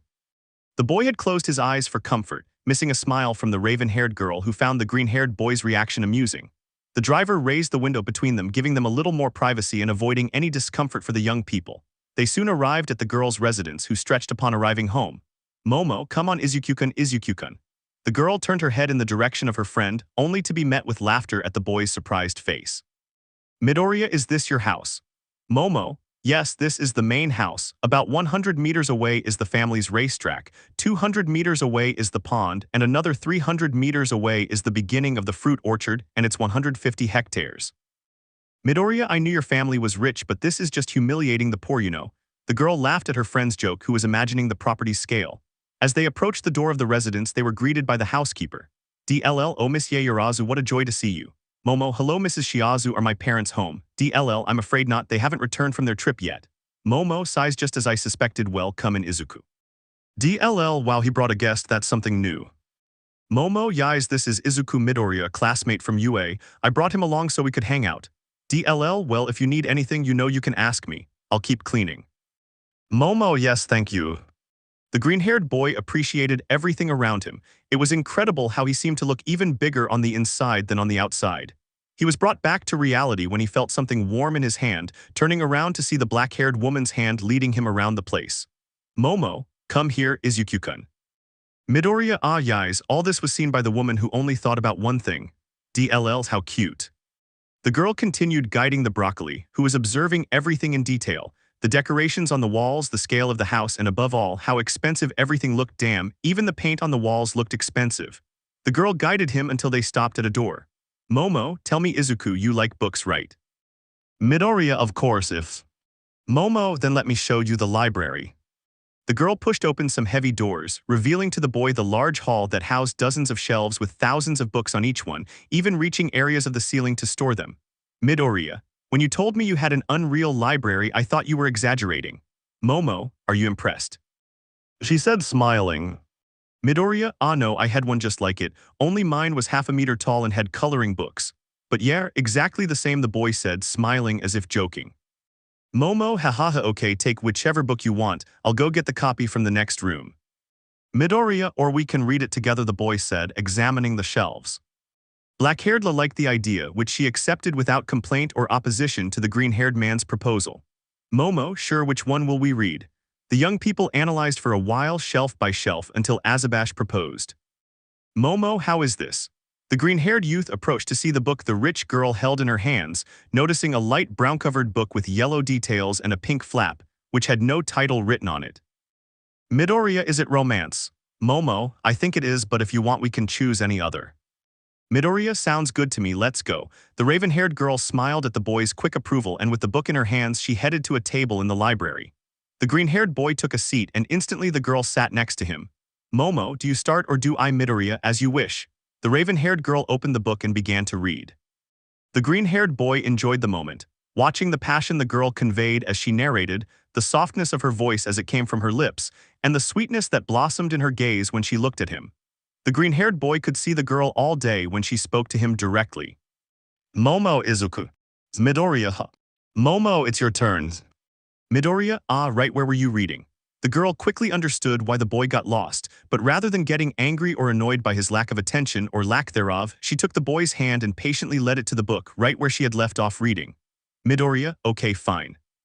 Now it was the boy who was reading the book, and now it was the turn of the raven-haired girl to lose her comprehension with him, quickly getting lost watching as each fiber of the boy's hair fell on his forehead, those lips she had kissed moving as he narrated, or the smile of the boy that she could always see without getting bored for a single day. The girl kept glancing from the book to the boy's lips, getting closer and closer. Midoriya, he felt his breath mingling with hers, even smelling the scent of her perfume. The boy was about to continue reading when a hand on his chin pulled him from his reading. He easily recognized the hand of the black-haired girl, her delicate and soft skin, and the direction from which it came. He let the hand guide him, eventually seeing the girl just a few centimeters away from him. Midoriya, Mamasan. Momo, excuse me, Izuku. That was the last thing the girl said, further closing the gap between the young people, both closing their eyes and awaiting the inevitable, which unfortunately was avoidable. DLL, Miss Yayo. Oh, I'm sorry, those are your parents, they're already home. The black-haired girl was experiencing several emotions in a very short time. Frustration for not having been able to consummate that kiss with the boy. Excitement wanting to finish what she couldn't. Fear at the surprise of her parents' sudden arrival. And shame because she didn't know where she had gotten the courage to carry out that daring action. Momo, thank you, tell them I'll be with them in a moment. DLL, as you wish, ma'am, with your permission, said the woman sadly, closing the library doors and leaving the young people alone again. Even so, the atmosphere between them was completely different, now with the perception that the girl's parents could enter and surprise them, most likely getting them into trouble. Momo, well, I didn't think you'd get to see my parents. I hope there aren't any problems, Izuku. Midoriya, no, not at all. The young people were once again embarrassed by the moment they had just ruined, staring only at the book in front of them. Momo, I apologize again for that. Midoriya, relax actually. The girl was thinking of turning around when a quick touch on her cheek surprised her. The moment she stopped feeling whatever was on her cheek, she turned to look at the green-haired boy who was smiling foolishly while scratching his own cheek, looking in the opposite direction. The black-haired girl already knew what she had done. She had returned the same kiss that she had given her for the first time. Midoriya, I think you'll have to excuse me, it's my first kiss too. The rich girl went from a slight blush to one that made her feel she might faint at any moment. Momo, you kiss well. Getting to know the family. The raven-haired girl was walking down a large hallway, accompanied by her green-haired friend who was looking at the decorations, wanting to know more about the girl's family. The girl, meanwhile, kept remembering that little kiss the boy had given her a few moments before, wanting and longing to return it with another kiss. The girl had to abandon her desires when she saw a familiar female figure sitting on the living room sofa without being noticed. Midoriya. Those must be Mama-san's mother. Momo, hello parents, it's good to see you. Mrs. Yaoyorozu, hello dear. Momo, I didn't expect them to arrive home today. MS. Yaoyorozu, neither did we, but it turned out that the managers of one of the companies didn't have their financial statements yet, so it was a waste of time and we decided to go back. The woman, who hadn't turned her gaze to look at her daughter, barely noticed the green-haired man standing next to the young raven-haired girl when she finally did. Mrs. Yaoyorozu, oh daughter, who is he? She said, pointing at the boy. Momo, ah mom, this is Izuku Midoriya, he's a friend from UA, I invited him over, I hope he's okay. Midoriya, it's a pleasure to meet you, Mrs. Yaoyorozu. Ms. Yaoyorozu, I think I remember your name, aren't you the boy who breaks his bones when he uses his quirk? Midoriya, yes. The woman looked at him for a few seconds before letting out a soft laugh, which prompted the girl to ask. Midoriya, do I look bad? Momo, is something wrong, mother? Mrs. Yaoyorozu, no, it's nothing, it's just I remember your father dressed the same way on our first date. The green-haired boy noticed his clothes, realizing that they actually looked somewhat formal. The black-haired girl, for her part, was thinking that what she and the green-haired boy were having could easily be a date. Momo, and where's Dad? Mrs. Yaoyorozu, your dad is in his study, so we should go eat, does that sound good? Momo/Midoriya, yes. The two raven-haired girls and the green-haired boy headed towards what appeared to be the dining room, and it only appeared to be because it had at least 10 meters of space with only 3 chairs together. Mrs. Yaoyorozu, and tell me you don't usually invite many friends to the house, daughter. Is there a special occasion? Momo, and no, I just thought a little company wouldn't hurt. Mrs. Yaoyorozu, oh, of course, she said, answering her daughter, we often travel for business and don't usually have time to see Momo, she said, clarifying things for the broccoli. Midoriya, it seems very complicated. Mrs. Yaoyorozu, it is, but I appreciate you keeping Mama-chan company. Midoriya, no problem, I'd do anything for Mama-san. Mrs. Yaoyorozu, ah, it seems they call each other by their names, the woman said with a smile. Momo, yes. Ms. Yaoyorozu, I suppose they are very close. Momo, just a little. The girl hid her embarrassment by adjusting her hair, but the woman knew her daughter well enough to know what she was doing. Mrs. Yaoyorozu, you know, young man, when Momo is very embarrassed by something, she tends to wiggle her nose without knowing why. Momo, what? The girl screamed as she brought her hands to her face, realizing that it wasn't true. The laughter stopped when a tall man with his hair tied back and a beard that was growing in, both jet black, entered the room as if finishing a call. Midoriya, he must be Mama-san's father, I never imagined he'd look like this. Mr. Yaoyorozu, no, of course, it's just you know what, we'll look into it tomorrow, I can't right now, I'm exhausted, okay? Good, see you tomorrow, sighs. Mrs. Yaoyorozu, is everything all right, dear? Mr. Yaoyorozu, yes, it's just that the board of directors are worried that their credits won't be what was promised next month. The man was taking a seat when he noticed the young man with green hair and a suit next to his daughter. Mr. Yaoyorozu, I didn't know we had visitors. Ms. Yaoyorozu, he's a friend of Momo's. Momo, father, I'd like you to meet Izuku Midoriya, he's a friend from UA, I invited him over. Mr. Yaoyorozu, Izuku, aren't you the kid who broke his hands at the festival? Midoriya, I think that's going to haunt me for the rest of my life, Yai's the same. The man looked the boy up and down, taking in the clothes he was wearing and how little interest he seemed to have in material things. Mr. Yaoyorozu, I see you're doing well. Midoriya, oh well, I couldn't just come with anything and this was the best I had. Mr. Yaoyorozu, well, it's interesting to meet a friend of Momo's. Midoriya, thank you. Mr. Yaoyorozu, so tell me, what were you planning to do, I mean in our absence? Both young men thought about what they had been doing a few minutes earlier, causing them to feel some embarrassment. Momo, WL, Izuku likes books too, and I told him about the library and invited him to read something with me. Mrs. Yaoyorozu, how wonderful. You have no idea how long Mama-chan has been looking for someone to accompany her on sessions. Momo, Mom, Mrs. Yaoyorozu, oh daughter, it is something completely normal. Mr. Yaoyorozu, and did you find anything interesting? Momo, well, we found one that caught my attention. Mrs. Yaoyorozu, what was the book? The man asked, showing some interest in the conversation. Midoriya, well, there wasn't a title on the cover, it was a big brown book. Mr. Yaoyorozu, with yellow details and a pink tongue, both young men nodded at the man's description, who raised an eyebrow and placed his silverware next to his plate. Mr. Yaoyorozu, tell me, young man, what are your intentions with my daughter? Mrs. Yaoyorozu, please, dear, don't get ahead of yourself. Mr. Yaoyorozu, no, I'm not getting ahead of myself, I just want to know what the boy's intentions are. Midoriya, sir, I don't understand. Mr. Yaoyorozu, let me be more specific. What do you intend to do with my daughter? Midoriya, sir, Mamasan and I are just fry. Mr. Yaoyorozu, Mamasan, it seems that they are close. Before the conversation escalated into a more violent tone, the younger black woman stood up and retreated in what appeared to be the direction of her room. Mrs. Yaoyorozu, sized. The man looked at his wife, only frowning. The green-haired man didn't feel he had the right to wander around the girl's house, but he was sure he should go to her at that moment. The boy got up and followed the path the raven-haired girl had taken, leading to the second floor. Mrs. Yaoyorozu, you know Mamachan was excited. The man simply sighed at this comment but still maintained his angry tone. Ms. Yaoyorozu, why does it bother you that I brought a friend? We both know we're hardly ever with Momo. Mr. Yaoyorozu, I don't like that the two of them were alone reading that book.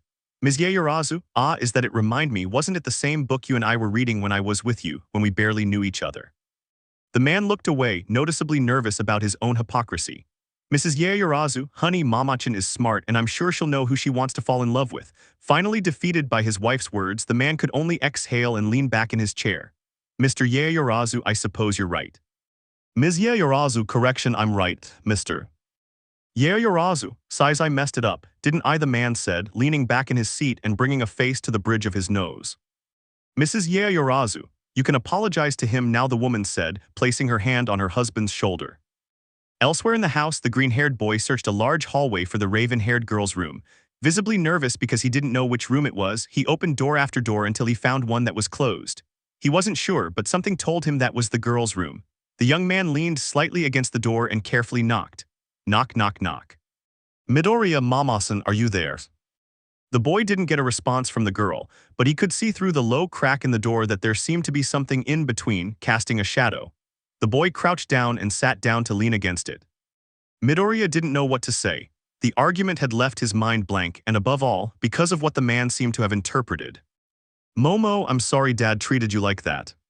The boy turned his head when he heard the girl's voice, for there was a clear sadness in it. Midoriya, don't worry, I think that's how any parent would react. Momo, no, that's how Dad acts when he thinks someone wants his money, or when he thinks I'm being used for something.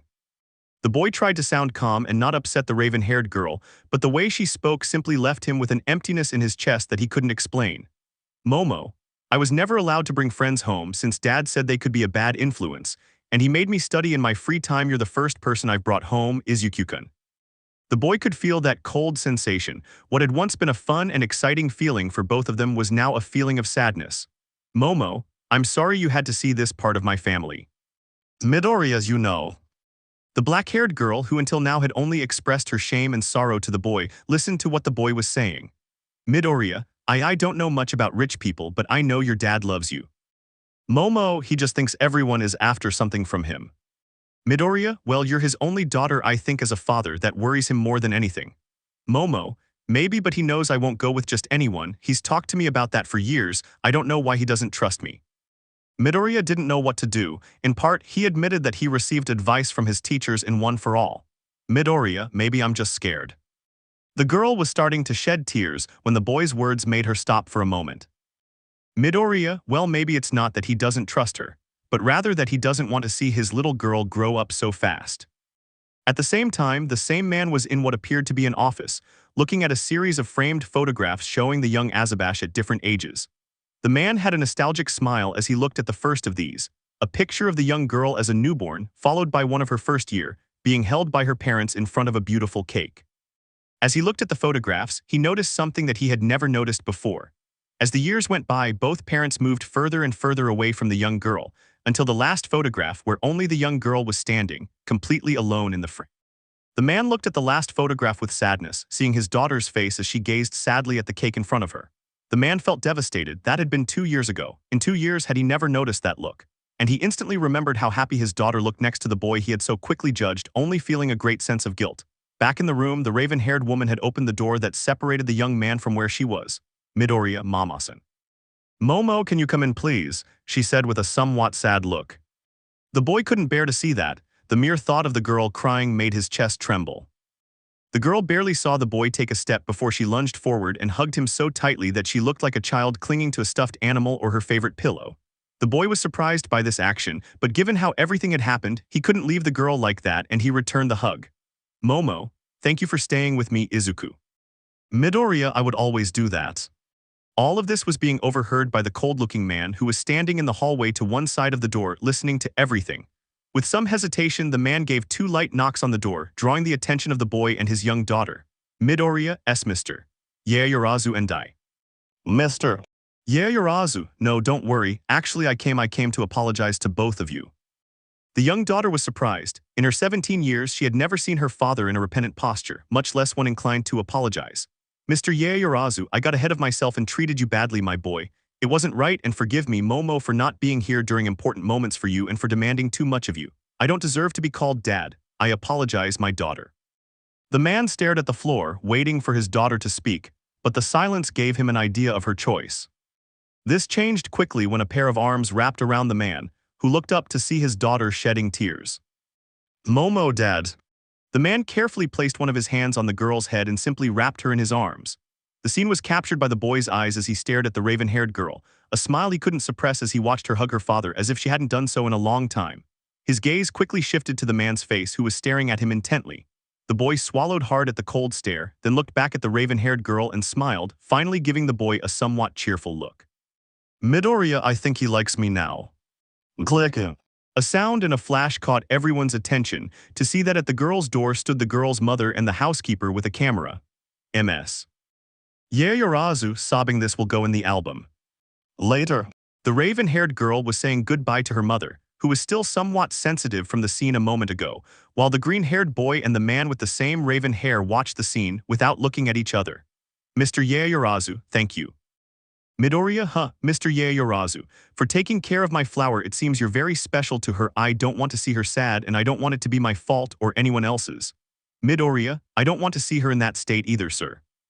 The man glanced sideways at the boy who was still staring at the girl. Mr. Yaoyorozu, accept.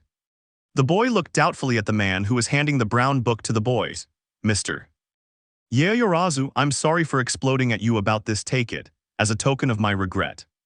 Midoriya, no need, Mr. Yaoyorozu. Mr. Yaoyorozu, my wife wants you to have it, and honestly so do I. The boy with no other option took the book and put it in his backpack. Midoriya, thank you, sir. With that, the girl finally walked over to where the green-haired boy was and said goodbye to her father. Mr. Yaoyorozu, Mama-chan. The girl turned her head, looking at the man. Mr. Yaoyorozu, take good care of yourself, daughter. The girl could only respond with a smile full of feeling and say goodbye to her father. Momo, yes, you too, Dad. And so the young people left the Yaoyorozu residence and returned to UA. Ms. Yaoyorozu, so Mr. Yaoyorozu, come on, give them time to take the next step. Let them read the book and then we'll tell them directly. Mrs. Yaoyorozu, I was asking if you liked the boy in the end. Mr. Yaoyorozu, if Momo likes it, then I like it too. Shared room. A young green-haired man was walking back to the Heist Alliance dormitories, accompanied by a beautiful raven-haired woman as they walked side by side. They were walking happily along their path, the green-haired boy happy to see the raven-haired girl doing better and the girl happy to have managed to improve things with her father.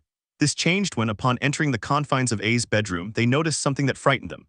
Momo, Izuku, isn't that your dorm room? The vice president asked, noticing smoke coming from it. Midoriya. The green-haired man looked at the building, noticing how its floor was smoking and the concrete of the railing was black. The young men entered and noticed their friends were in the living room, but some of them were on the sofa, notably Shodo, Shiro, Kaminari, and Mainta, who were sitting with their heads bowed as they were being scolded by the class representative. Momo, Lidasen, what happened? Lida, Yaoyorozu, I finally found them, and you too, Midoriya. Midoriya, why is my room smoking? Ajiro, I think you should see it for yourself, friend. The boy was guided by his friends when, upon approaching his room, a burning smell greeted him. The boy prayed that it wasn't what he imagined, but upon opening his door, he found a room painted with ash and rubble. Midoriya, my room, myfigures, my bed, my Almight posters. What happened? The boy screamed, clutching his chest, threatening to give him a heart attack. Lida, guys, could you explain? An hour ago. Kaminari, dinner was very good. Mainta, of course, but I would have preferred not to have had to cook. The two boys were walking down the hallway when they noticed that the green-haired boy's room was partially open. Kaminari, Mainta, that's strange, didn't Midoriya come out? Kaminari, if he did, let me close. The blonde boy reached for the doorknob, but as he touched it, he heard sounds inside. Intrigued, he partially opened it, finding the boy with two-toned hair staring at a screen, puzzled. The boy opened the door wider, catching the attention of the bicolored one. Kaminari, Todoroki-kun, what are you doing in Midoriya's room? Todoroki, Kaminari, well, I was going to look for Midoriya and I couldn't find him, and as his best friend I did what any good friend would do. Minta, enter his room without his permission and wait for him. Todoroki, of course. Kaminari, and you're eating their food. Todoroki, of course I was hungry and couldn't let myself go without eating, the boy said, putting a potato chip in his mouth. The young people looked around the room, noticing that the boy's familiar Almight figures, including his posters, were missing. Minta, not that I care that much, but what did you do to Midoriya's things? Todoroki, I don't know, it was already like that when I came in. The two boys looked at the screen, noticing how the boy was playing on the green-haired boy's video game console. Kaminari, and you're playing too. Todoroki, do you want to play? The duo, one with the grape-colored hair and the other with the blonde hair, didn't refuse and instantly sat down next to the boy. Todoroki, careful, it looks like you still have grease on your fingers. Kaminari, yeah, forget that, let's play. After a while, the bicolored team kicked the youngsters' butts in shooters and they were in an attempt to distract the fire and ice boy, Minta covered the boy's eyes, who reacted in fear and unleashed fire and ice, partially burning the grape-haired boy's hand and setting the controller the blonde boy was holding ablaze. Kaminari, fire. Minta, my hand.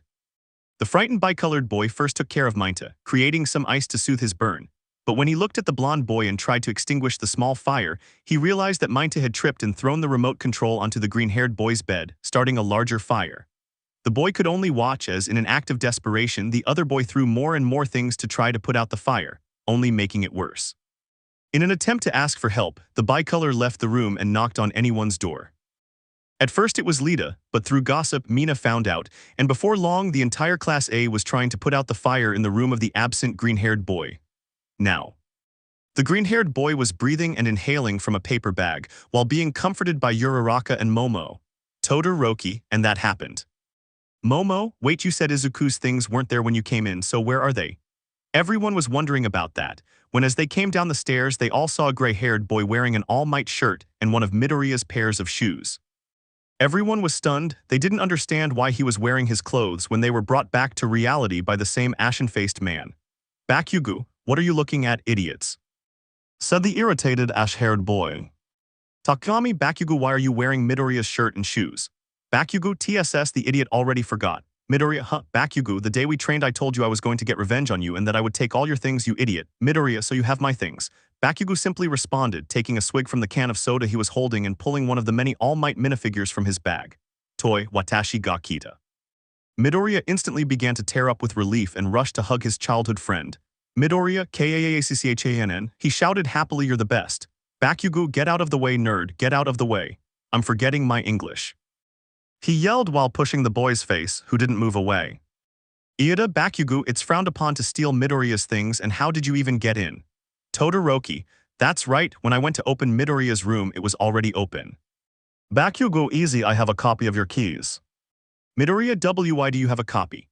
Bakugo, don't be naive, nerd. Half and I aren't the only ones with a copy. Four Eyes has a backup and I'm sure Round Face and Big Tits does too, don't think you're special. The green-haired boy simply rolled his eyes to ignore this last comment, but both the brunette and the raven-haired girl just looked away, given the Muslim boy's accurate assumption. Lita, well, we'll have to talk to Professor Cement and Izue-sensei about this tomorrow. Sorry, Midoriya, but you'll have to sleep in the dorm for tonight. The boy, without further ado, had no choice but to accept. Several people contributed something to make their friend's comfort more pleasant, with Aoyama bringing his friend a complete pajama set. Aoyama, take this, I'm sure it will fit you, it's your size. Midoriya, Aoyama-kun, thank you so much, wait, how do you know it's from my? The boy was silenced when a piece of cheese interrupted him. Aoyama, I also brought you more cheese. The boy, hesitant but not wanting to know the answer, just kept eating cheese. Minta and Kaminari gave him some magazines as a form of apology, which the boy accepted only on the condition that, once they stopped seeing him, he would ask Shoto to incinerate the magazines. Ajiro brought his friend an extra pillow and a blanket, while Sato handed him some bags of chips to make up for the destruction of his mini-food shelter, and Lita, as his best friend, brought some blankets for his curly-haired friend. The grateful boy said goodbye to his friends and went to the sofa, getting everything ready for bed. The boy was arranging one of the pillows when he heard footsteps coming down the stairs. Turning his head, he saw the raven-haired girl with her hands behind her back, seemingly hiding something. Midoriya, Mama-san, is something wrong? Momo, and no, it's nothing, I'm sorry about your room, Izuku-kun. Midoriya sighs, you can say that again. For a moment I thought I'd lost my things. I'm grateful to Kaken for taking them, sort of. Momo, about that. The boy lifted his head and bumped into something soft. As he stepped back and saw what it was, he could only smile, for the girl had held her hands out in front of him, showing him an Almight plushie with all its details and an adorable appearance. Midoriya, wow how, Momo, I just did it. Midoriya, seriously, Momo. Well, when they mentioned your Almight collection, I knew it was important and very valuable to you, and I thought I could make you something to comfort you a little. Midoriya smiled at the girl's gesture, who, embarrassed, looked around in all directions. Midoriya, thank you very much, Mamasan. Without looking at him, the girl could only feel the boy approach and kiss her on the cheek, causing her to be surprised. She turned her head, finding a bright smile on the boy's face. As if by instinct, she smiled back. Carefully and slowly, she began to move closer to his face, just centimeters away from another kiss. Lida Midoriya. Upon hearing the loud voice, both young men quickly separated to simulate what was about to happen. Midoriya, Lilidasan, is something wrong. Lida, oh sorry, I was just going to remind you to brush your teeth before bed, but I think Yaoyorozu already told you. Sorry, good night, buddy. With that, the delegate left as quickly as he had arrived, leaving Azabash somewhat irritated. Momo, another chance. The girl was annoyed at her bad luck, or so she thought when a second kiss surprised her. The boy couldn't help but blush as he continued to look at the figurine made by Azabash. Meanwhile, Azabash, well, she couldn't stand it anymore and ran away. Momo, Jijio de night Izuku, she shouted while covering her face. Midoriya could only think of one thing at that moment. Midoriya, how cute. And so, the green-haired boy settled himself as best he could among the sofas and turned off the lights. The next day, a green-haired boy was staring at the screen in the common room, with very noticeable bags under his eyes that indicated he hadn't been able to sleep. He had been like that for quite some time, and it seemed that sleep was finally overcoming him. Military trumpet. Tirururu tutu tirururu. The green-haired boy who heard this moved abruptly at the sudden sound, causing him to fall to the floor and be the first thing he would see that day. The boy truly felt that the universe hated him. In a group, his classmates went downstairs thinking they could have lunch when Kaminari, Midoriya, Takami, are you okay? Shaoji, I don't think this looks good. What is this scandal? Everyone looked at their sensei who was standing behind Midoriya, who was barely able to stand up.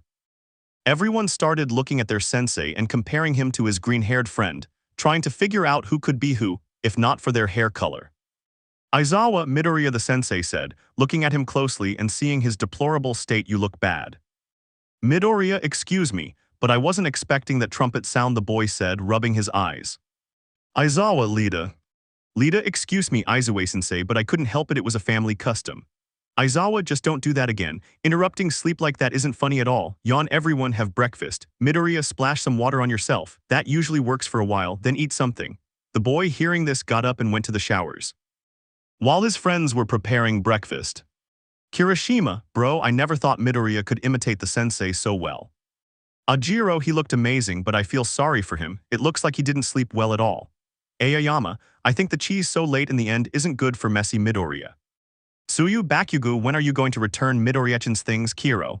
Bakugo, who said I was going to return this? Toad face. Todoroki was eating a bowl of cereal when he spoke. Todoroki, I'll ask Izue-sensei if he'll let Midoriya sleep in my room while his is being repaired, the boy said calmly, carrying a spoon. This last word echoed in Azabash's head over and over again. Momo, I could tell him if he wants to stay in my room, I wouldn't mind sleeping on the sofa, or I could create another mattress for myself. And so I could. The girls' thoughts were interrupted when they saw the green-haired boy fall asleep on the living room floor, startling Toru and Mainta as the latter was crushed by him. Toru, Midoraka, Mainta, Aahhhhhno, Midoraka, brother, you mean so much to me, but not like this. A purple-haired girl heard the grape-haired boy's pleading cries and could only laugh, while an ash-haired boy and a blonde Pikachu could only hyperventilate at the sight. Later. Lunchtime had arrived, and a boy with heterochromatic eyes was looking after his friend, who had been nodding off all morning, trying his best to avoid sleep. A raven-haired woman watched this from a separate table, thinking of a way to ask the boy if he could sleep peacefully in his room. Mina, what are you saying? Yeah, Momo, Mina, is something wrong? Momo, no. Jiru, is it about Midoriya? Momo, what? Toru, that's a yes. Momo, girls. Uraraka, Mamasan, it was obvious you were thinking about something. What is it? With no other option but to deny it, La Azabash could only share her thoughts. Momo, I thought Izuku could sleep in my room while they were restoring his. Mina's mischievous face was quick to appear, leaving this one embarrassed. Mina, and you were thinking of doing things with him? Momo, and no, I don't say I know Jiru, and the problem is. Momo, I don't think she'll accept, and I feel like she'll resign herself to continuing to sleep in the living room rather than cause trouble. Tsuyu, that's right, and if he accepts, well. The girls looked at the green-haired boy who, taking advantage of a moment of inattention from his bicolored friend, let his head fall onto the table, causing a sharp thud that startled his friend. Tsuyu, I don't think he can stay on his feet, Kiro. Toru, well, make her see her condition and that she can have a better time with you. Mina, no, look, when he's a little awake, you go and approach him very flirtatiously and. Jiro, what if you only take him when he's asleep, and when he's in your room and wakes up, you explain everything to him? Mina, yes, you can do that, but it takes all the fun out of life, geez, the girl said, somewhat annoyed at how easily her romantic ideas were killed. Momo, that doesn't sound bad. That night, a green-haired man was falling asleep, exhausted from the lack of sleep the night before and the physical and mental strain of the day. He didn't even bother to make himself comfortable on the sofa. He simply threw himself face down on the furniture and hoped his night would be better. Lita, good night, Midoriya, rest well. Midoriya, The boy with glasses turned off the lights and left the boy alone. The boy tried to get any trace of sleep, but it was difficult. His thoughts were interrupted when footsteps made him look up. Todoroki, can't you sleep? Midoriya, Todoroki-kun, the truth is I don't. Todoroki, why don't you ask someone if you can sleep with her? Midoriya, I don't know, Uraraka doesn't have a very big room and I'd hate to bother her with something like this. Todoroki, sometimes I don't know if I'm the fool in this relationship. Midoriya, you know I wasn't referring to Uraraka. Midoriya, Todoroki, why don't you ask Yaoyorozu if you can sleep in her room? Midoriya, WL, I don't know, wouldn't that be awkward? Todoroki, Midoriya, they're just going to sleep, it's not like they're going to do anything else. Upon hearing this testimony, the green-haired boy quickly turned red as he watched his friend go to the kitchen and moments later leave. On the way to his bedroom, the heterochromatic man observed the raven-haired woman heading to the living room in the same manner when an idea occurred to him. Todoroki, if only someone could let Midoriya sleep with him. The boy spoke into the air, catching the girl's eye. Momo, I hope Midoriya is asleep. Unfortunately for the girl, she saw the green-haired boy standing there trying to figure out how to sleep, but getting nowhere. The boy had to stop when his attention was drawn to the raven-haired girl. Midoriya/Momo, Mamasan/Izuku-kun. Both young men were embarrassed by the double mention, causing them both to look away. Midoriya, I thought you'd already be asleep. Momo, no, I came for some water, can't you sleep again? Midoriya, no, actually no, but I'm going to Lita's room and I'll ask him if I can sleep with him tonight. Momo, Osai. Midoriya, is something wrong? Momo, no, well, you know you can always sleep in my room if you want. Midoriya, really, what do I say? No, I mean it's not that I don't want to, well, it doesn't mean I don't want to, I mean just if you want to. The boy said, who was as red as a traffic light, which only brought a sweet smile to the girl's face. Momo, I never stopped loving him. The boy, feeling a bit more confident, took one of his pillows and walked alongside the raven-haired girl back to his room. Upon arriving, Azabash was locking the door as she always did before going to sleep, while the boy placed the blanket he had brought on the girl's floor. Momo, what are you doing? Midoriya, oh, I was just getting ready for bed. Momo, you don't think I'd let you sleep on the floor, do you? Midoriya, so, Momo, you will sleep in my bed. The boy who had gained his trust had just fallen 5 meters underground upon hearing that explanation. Midoriya, but. Momo, Izuku-kun, the girl said, taking one of the boy's hands, please accept. The boy, having no other options, agreed. The girl went to the bathroom in her room and closed the door, leaving the boy to settle in wherever he felt most comfortable. He did so and looked around the room. It was truly luxurious. Just the fact that the bed was like something out of a fairy tale, with supports at the ends and curtains on it. The boy was looking at the nightstand when he heard the door open. Momo, you can take a bath if you want. The girl said as she brushed her hair. The boy could believe that his friend's hair would be shinier and more beautiful when it was wet. And besides, from where he was, he could smell a faint scent of lavender. Midoriya, thank you, Mamasan. The boy thought a shower wouldn't hurt, and besides, he had brought a spare set of clothes his friends had given him in case he wanted to feel more comfortable. Accepting, the boy entered the bathroom, leaving the girl behind, who settled herself on the mattress. She looked calm and serene as usual, but inside she was dying of excitement and embarrassment. Momo, oh my god, oh my god, oh my god. She's really going to sleep with me, what's wrong with me? I could easily make her a mattress or a sleeping bag, but why wasn't that the first thing I told her? The raven-haired girl simply settled down to try and sleep and silence the voices in her head when she heard the bathroom lock open. She peeked in and saw the last part of the boy's abdomen being covered by an ordinary shirt. This simple glance caused her face to go from blushing at 25% to blushing at 125%. Midoriya, don't worry about the water, just don't use hot water. Momo, no. Midoriya, no, just use the cold one. Momo, but you could catch a cold. Midoriya, don't worry, I'll be fine, the boy said, closing his eyes and scratching his head. With a slight rustling sound, she opened her eyes and saw how the black-haired girl had lifted the sheets covering her, making room for the boy. Momo, come on, lie down, she said, lightly tapping the space next to her. This simple action made the boy nervous. Midoriya, yas, just let me. The black-haired girl knew the boy would avoid any action, so she stretched out and made him lie down, only she didn't gauge her strength, and the boy ended up just centimeters from her own face.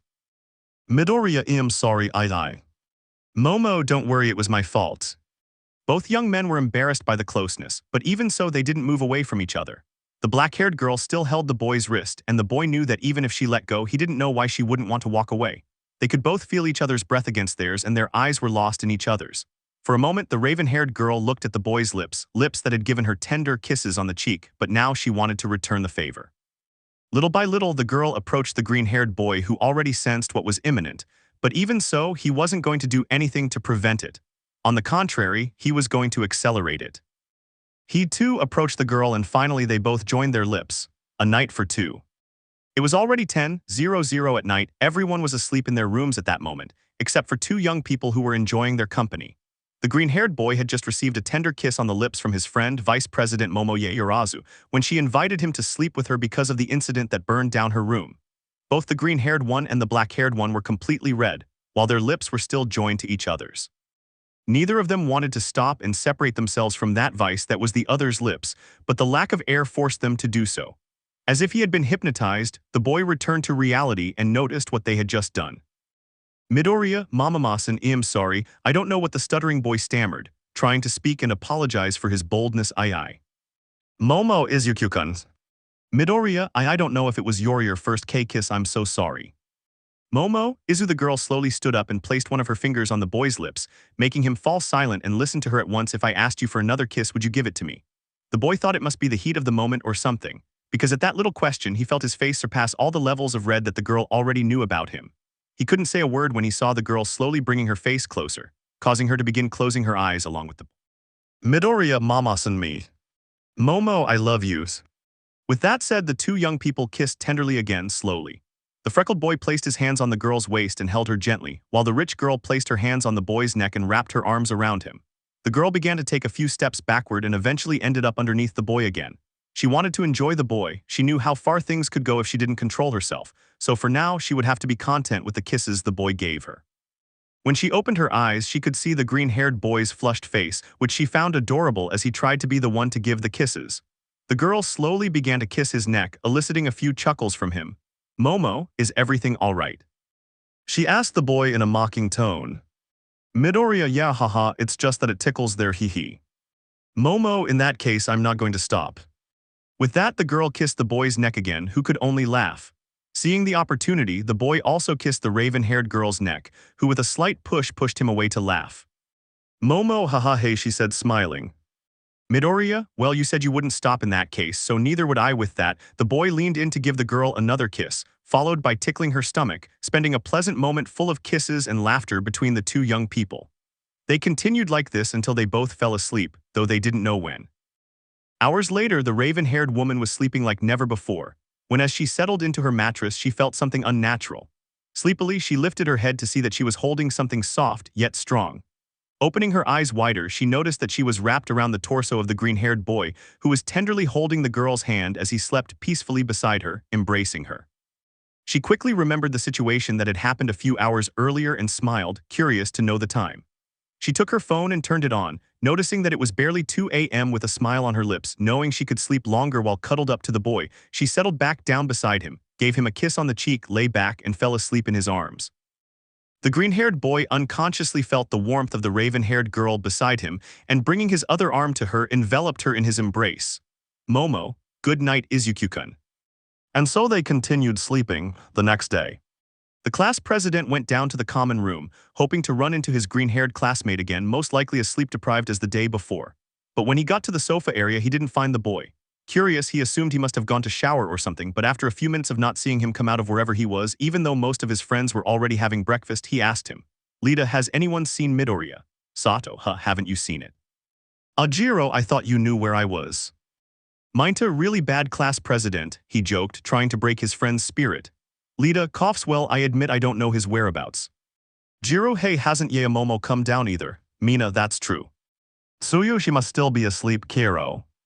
Lita, that's strange. I'll go wake her up, otherwise we'll be late for class. I'll also ask her if she knows where Midoriya is. Putting down his glass of orange juice, the blue-haired boy went upstairs while searching through the security keys for the one that opened Momo's room. Achako was getting off the elevator when she saw her friend get on it. Uraraka, hey girls, where's Lidasan going? Jiru, she's going to look for IzuMomo. She wants to know if she knows where Midoriya is, the rocker said calmly. Uraraka, are you going to Mamasan's room? And the girls nodded. Uraraka, to look for Deku-kun, and they all felt again. Uraraka, when did we tell her to take Deku-kun with her so he could sleep?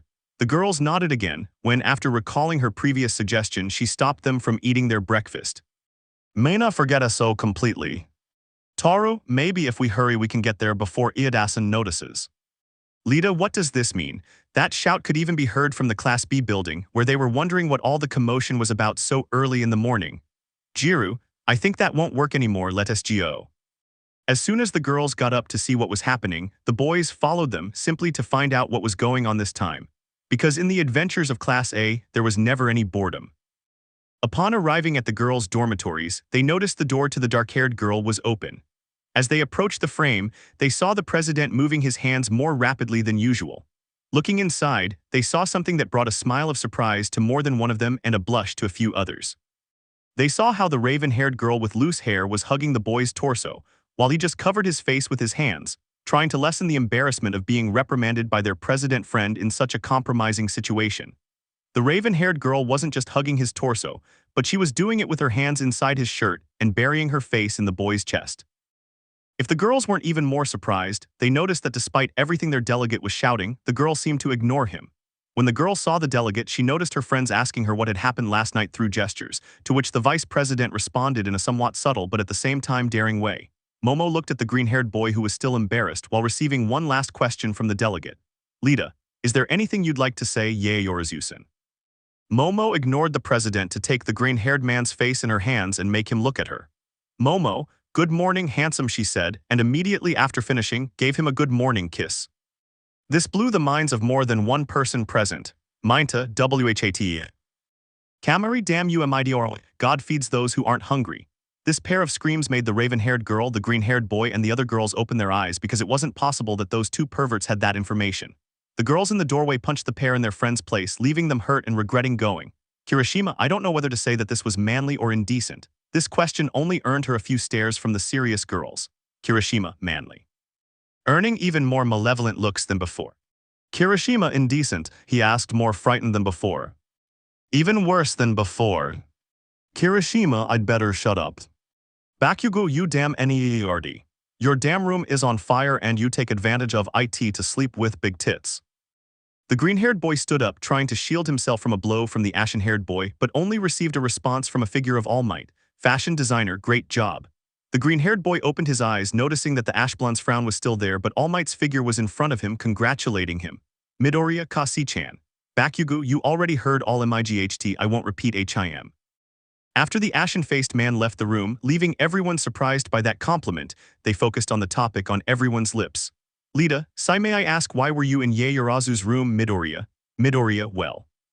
Momo interrupted, taking the boy's arm and pulling the shy green-haired boy closer to her, clearly highlighting the size difference, which the girls thought was cute. Momo, why can't my boyfriend be in my room? It was with that question that Iida's jaw, along with those of others, dropped to the floor, with the clear exception of Shoto and Uraraka, who only smiled and high-fived, while the green-haired boy tried to hide a smile that began to form little by little because of the title that the girl who was now his girlfriend bestowed upon him. Lita, THIS this how? The delegate had to stop when some taps on his shoulder made him look at his red and white-haired friend, who was asking him to come closer so he could whisper something to him. Shoto, stop making a scene or I'll tell everyone that last week you went into the maid's quarters with Hatsum, and you came out after an hour. The blue-haired boy felt his blood rush to his ears, which made him stand up instantly while waving his arms. Lita, bravo, bravo for the new couple, many congratulations to you both, bravo. Takami, did he say new boyfriends? Koda, I don't know any couples from our class. Lita, I said bravo. but let's give them some privacy and let them change, see you bye. Disturbed for some unknown reason, the class president took everyone away, while closing the door of the raven-haired girl's room, leaving her and the green-haired boy with doubts. But the whole atmosphere changed when the raven-haired girl approached the green-haired boy with a small smile, causing him to notice and look at her. Midoriya, when you and I, he said nervously with a smile, trying to find an explanation. Momo, don't you remember? She asked with a mocking laugh. Midoriya, last night. The raven-haired girl played with the curls of the sleeping green-haired boy, while he unconsciously released a thread of saliva, causing the girl to giggle slightly, finding his expression endearing and funny. Momo, Izu. Midoriya was what could be heard from the sleeping boy. Momo, I couldn't ask you before, but do you want to be my boyfriend? Midoriya inhales yes, he replied without noticing anything. Momo, thank you, said the girl, giving him a quick kiss on the cheek. No. Midoriya, did that really happen? Momo nodded, causing the boy to bring his hand to his chin. Midoriya, that might explain why I sometimes wake up with less money. Flashback. The green-haired boy was asleep in his room, surrounded by stolen figurines and posters of deceased people with an Almight theme, when someone seemed to enter through the boy's balcony without knowing. A gray-haired boy looked around the green-haired boy's room, taking in the vast array of objects the broccoli-haired boy possessed, wishing he had a collection like the boy's. The gray-haired boy glanced at his childhood friend, walked over to his bed and bent down to examine the nightstand.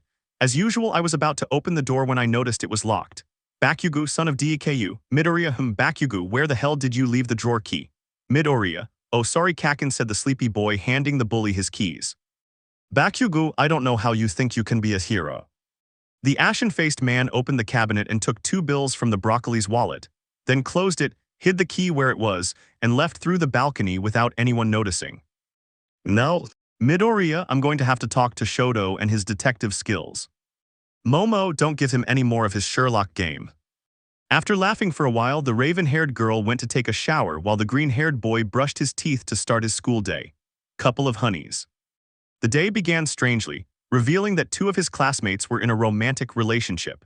This was followed by Aizawa finally making good on a threat against Mainta when he got too close to Tsuyu, leaving him hanging from the classroom window by only his bandage and deactivating his quirk.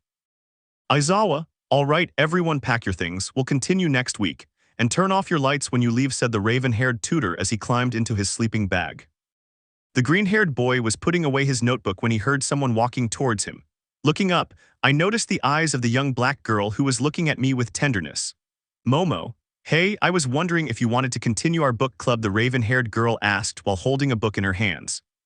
The green-haired boy smiled and gave his answer, although it was obvious to the raven-haired girl. Midoriya, claro. The girl's heart felt full when she saw that smile she had fallen in love with. Instead of leaving with the rest of the girls, Momo stayed with the green-haired boy until he stood up and accompanied him until they reached a table in the cafe, which some already recognized as belonging to the couple. During their journey, the raven-haired woman couldn't help but smile slightly at the innocent and carefree gaze of her beloved broccoli-haired boy beside her, and she couldn't help but bend down a little and kiss his cheek and forehead repeatedly. All of this was rather saccharine to the students in the hallways, except for one grape-haired boy who watched from the corners, practically crying blood. Upon arriving at the cafeteria, the green-haired boy quickly looked around, searching for his friends. He spotted his friend with blue hair and glasses, his friend with two-toned hair and heterochromatic eyes, and his childhood friend with ash-blonde hair wearing a muzzle and a mental hospital shirt. However, when he turned his gaze back, he found his matcha-loving friend greeting him from the table with the rest of the girls. The raven-haired woman went to order something at the food bar, returning with 2 plates of food that was clearly somewhat expensive, but that didn't detract from its appetizing presentation. Momo, I brought this, I hope you don't mind. Midoriya, you're welcome. The boy sat down and was about to taste his meal when he saw the raven-haired girl looking at him intently, paying no attention to her own dish. Midoriya, is something wrong? Momo, you're quite cute when you focus on something, you know. Midoriya, that was all the boy could manage to say in response to the compliment while his izuku EXE tried to process what had been said. The girl just smiled as she broke her chopsticks and started eating next to him. The hours passed and the day at UA came to an end. Everyone was now free to do whatever they wanted in their afternoon. Kaminari, finally, all I plan to do for the rest of the day is watch TV and do nothing else. Jiro, maybe because that's all you do every day, don't you think? The blonde boy lagged behind a little to talk to his friends. Kaminari, I think I've got it. Mine to keep it up, brothers. Kirishima, yeah, I don't think that's entirely true. As the green-haired boy was walking with his friends Shoto and Ida, accompanied by Uraraka chatting happily, a touch on his shoulder made him turn around. Midoriya saw the raven-haired girl who was looking away for some reason while a blush remained on her cheeks. The group of friends understood this and walked ahead, leaving the couple in privacy. Midoriya, is something wrong, Momo? Momo, well, I was thinking since we're a couple, don't you think we should walk holding hands? The girl said shyly as the slight blush she had intensified, forcing her to cover her face. The boy said nothing, but anyone paying attention could see that his face was now a bright red tomato. Midoriya, W, hold our hands. Momo, D, don't worry Izuku-kun, I think we're not ready for that yet. Midoriya, no, you're right, if we're a couple we should go holding hands. The boy extended his trembling hand, trying not to be a coward. From the perspective of the witnesses, the boy's case was complicated. They knew the boy could be something more daring, but it was obvious. He had only acted this way when the two of them were alone, and public displays of affection were something completely different, especially considering his friends who had seen him secretly watching the young couple. Nana, 9th grade, do you need a little push? Midoriya, AJMMMs. Yoichi, don't worry, we'll take care of it. Acting as they had done before, especially at the sports festival, the bearers held the boy's hand still, but without applying force so as not to look strange with his hand completely steady. Momo took a few seconds before taking the boy's hand, and he felt her hand trembling just like his, not to the same extent as the broccoli, but it seemed she was also somewhat embarrassed. The young people remained like that for a few seconds while the same thought occupied their heads. Momo/Midoriya, we're holding hands. Without anyone knowing, a pink-skinned girl secretly took a picture with her phone. Mina, they'll thank me for this on their wedding night, hee. The young people were emerging from their own heads, only to realize that the group was leaving them behind, giving them more confidence to walk together. The raven-haired girl gently tugged on the boy's hand, calling him to respond and making him notice this. Momo, shall we go? She asked, sounding a little embarrassed. Midoriya swallowed and nodded as best he could. Momo, how could I admit to being Izuku's girlfriend in my room, even when they found us lying down, but I can't stay calm when he's holding hands. Izuku, come on Izuku, breathe, damn it, breathe. What? The couple wouldn't look directly at each other, and they didn't know what kind of topic could soothe their embarrassment, but neither of them wanted to let go of the other's hand, no matter how embarrassed they were. Even so, the further they made their way back to the dormitories, the lack of people around them made it a little more fleeting.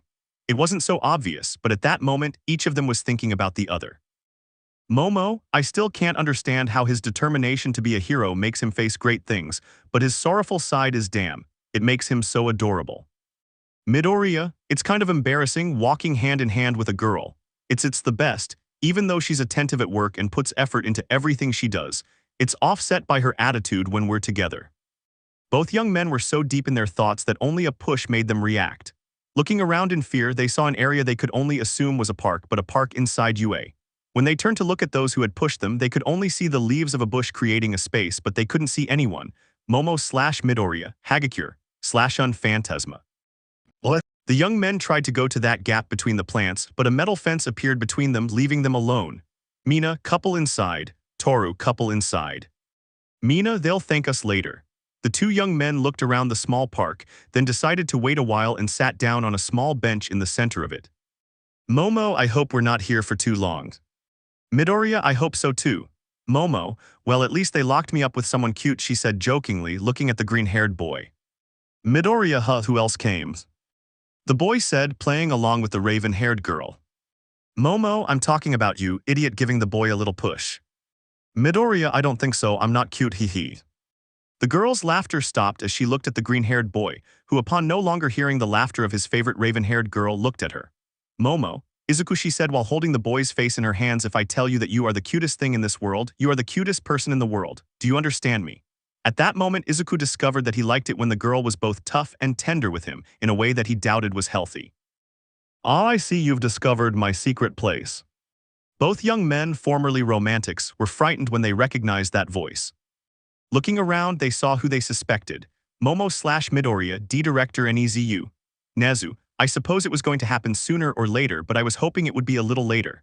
Hello, young one, said the man mouse bear whatever as he raised his paw. Momo was stunned by that testimony. Momo, is this your garden, Midoriya, so Todoroki's cheese vault theory was false. Nezu, of course, how did that boy know about my vault? May I ask what you're doing here? After explaining that they ended up there by mistake, omitting some details such as their established relationship and not wanting to implicate their friends, the director spoke. Nezu, I see. My alarm indicated intruders, but seeing as it was an accident, they won't be punished this time. Midoriya, thank you, Principal Nezu. Momo, thank you. Both boys said to bow and leaves. Nezu, actually, I don't usually stay here for very long, you know. I wouldn't want the beauty of this place to have been for nothing. You both could come here if you'd like. Momo, are you serious? Nezu, of course, couples deserve some privacy, don't they? Both young people were looking happy when Nezu's last words surprised them and they could only blush. Midoriya, you, Nezu, of course I knew that. I have cameras all over the school except for the bathrooms, of course. Momo, excuse me, but isn't that a violation of privacy? Nezu, they gave up all their rights to privacy, security, and their souls when they entered UA. They didn't read the privacy policy information on their admission forms. Momo/Midoriya, no. Nezu, oh what a shame, but as I was saying, you can use this place if you wish, but let it be a secret between the three of us, okay? The director withdrew, leaving both young men with a small handshake and waving his paw in the air. This left the boys with a bittersweet feeling, firstly, knowing that they had signed those sheets, and secondly, because they already had a place just for the two of them. Let me know in the comments below if you guys want the next part. Also check out my other video that has been shown and left. Thank you for watching. If you enjoyed this video, please like and share this video. And have a fantastic day. Bye.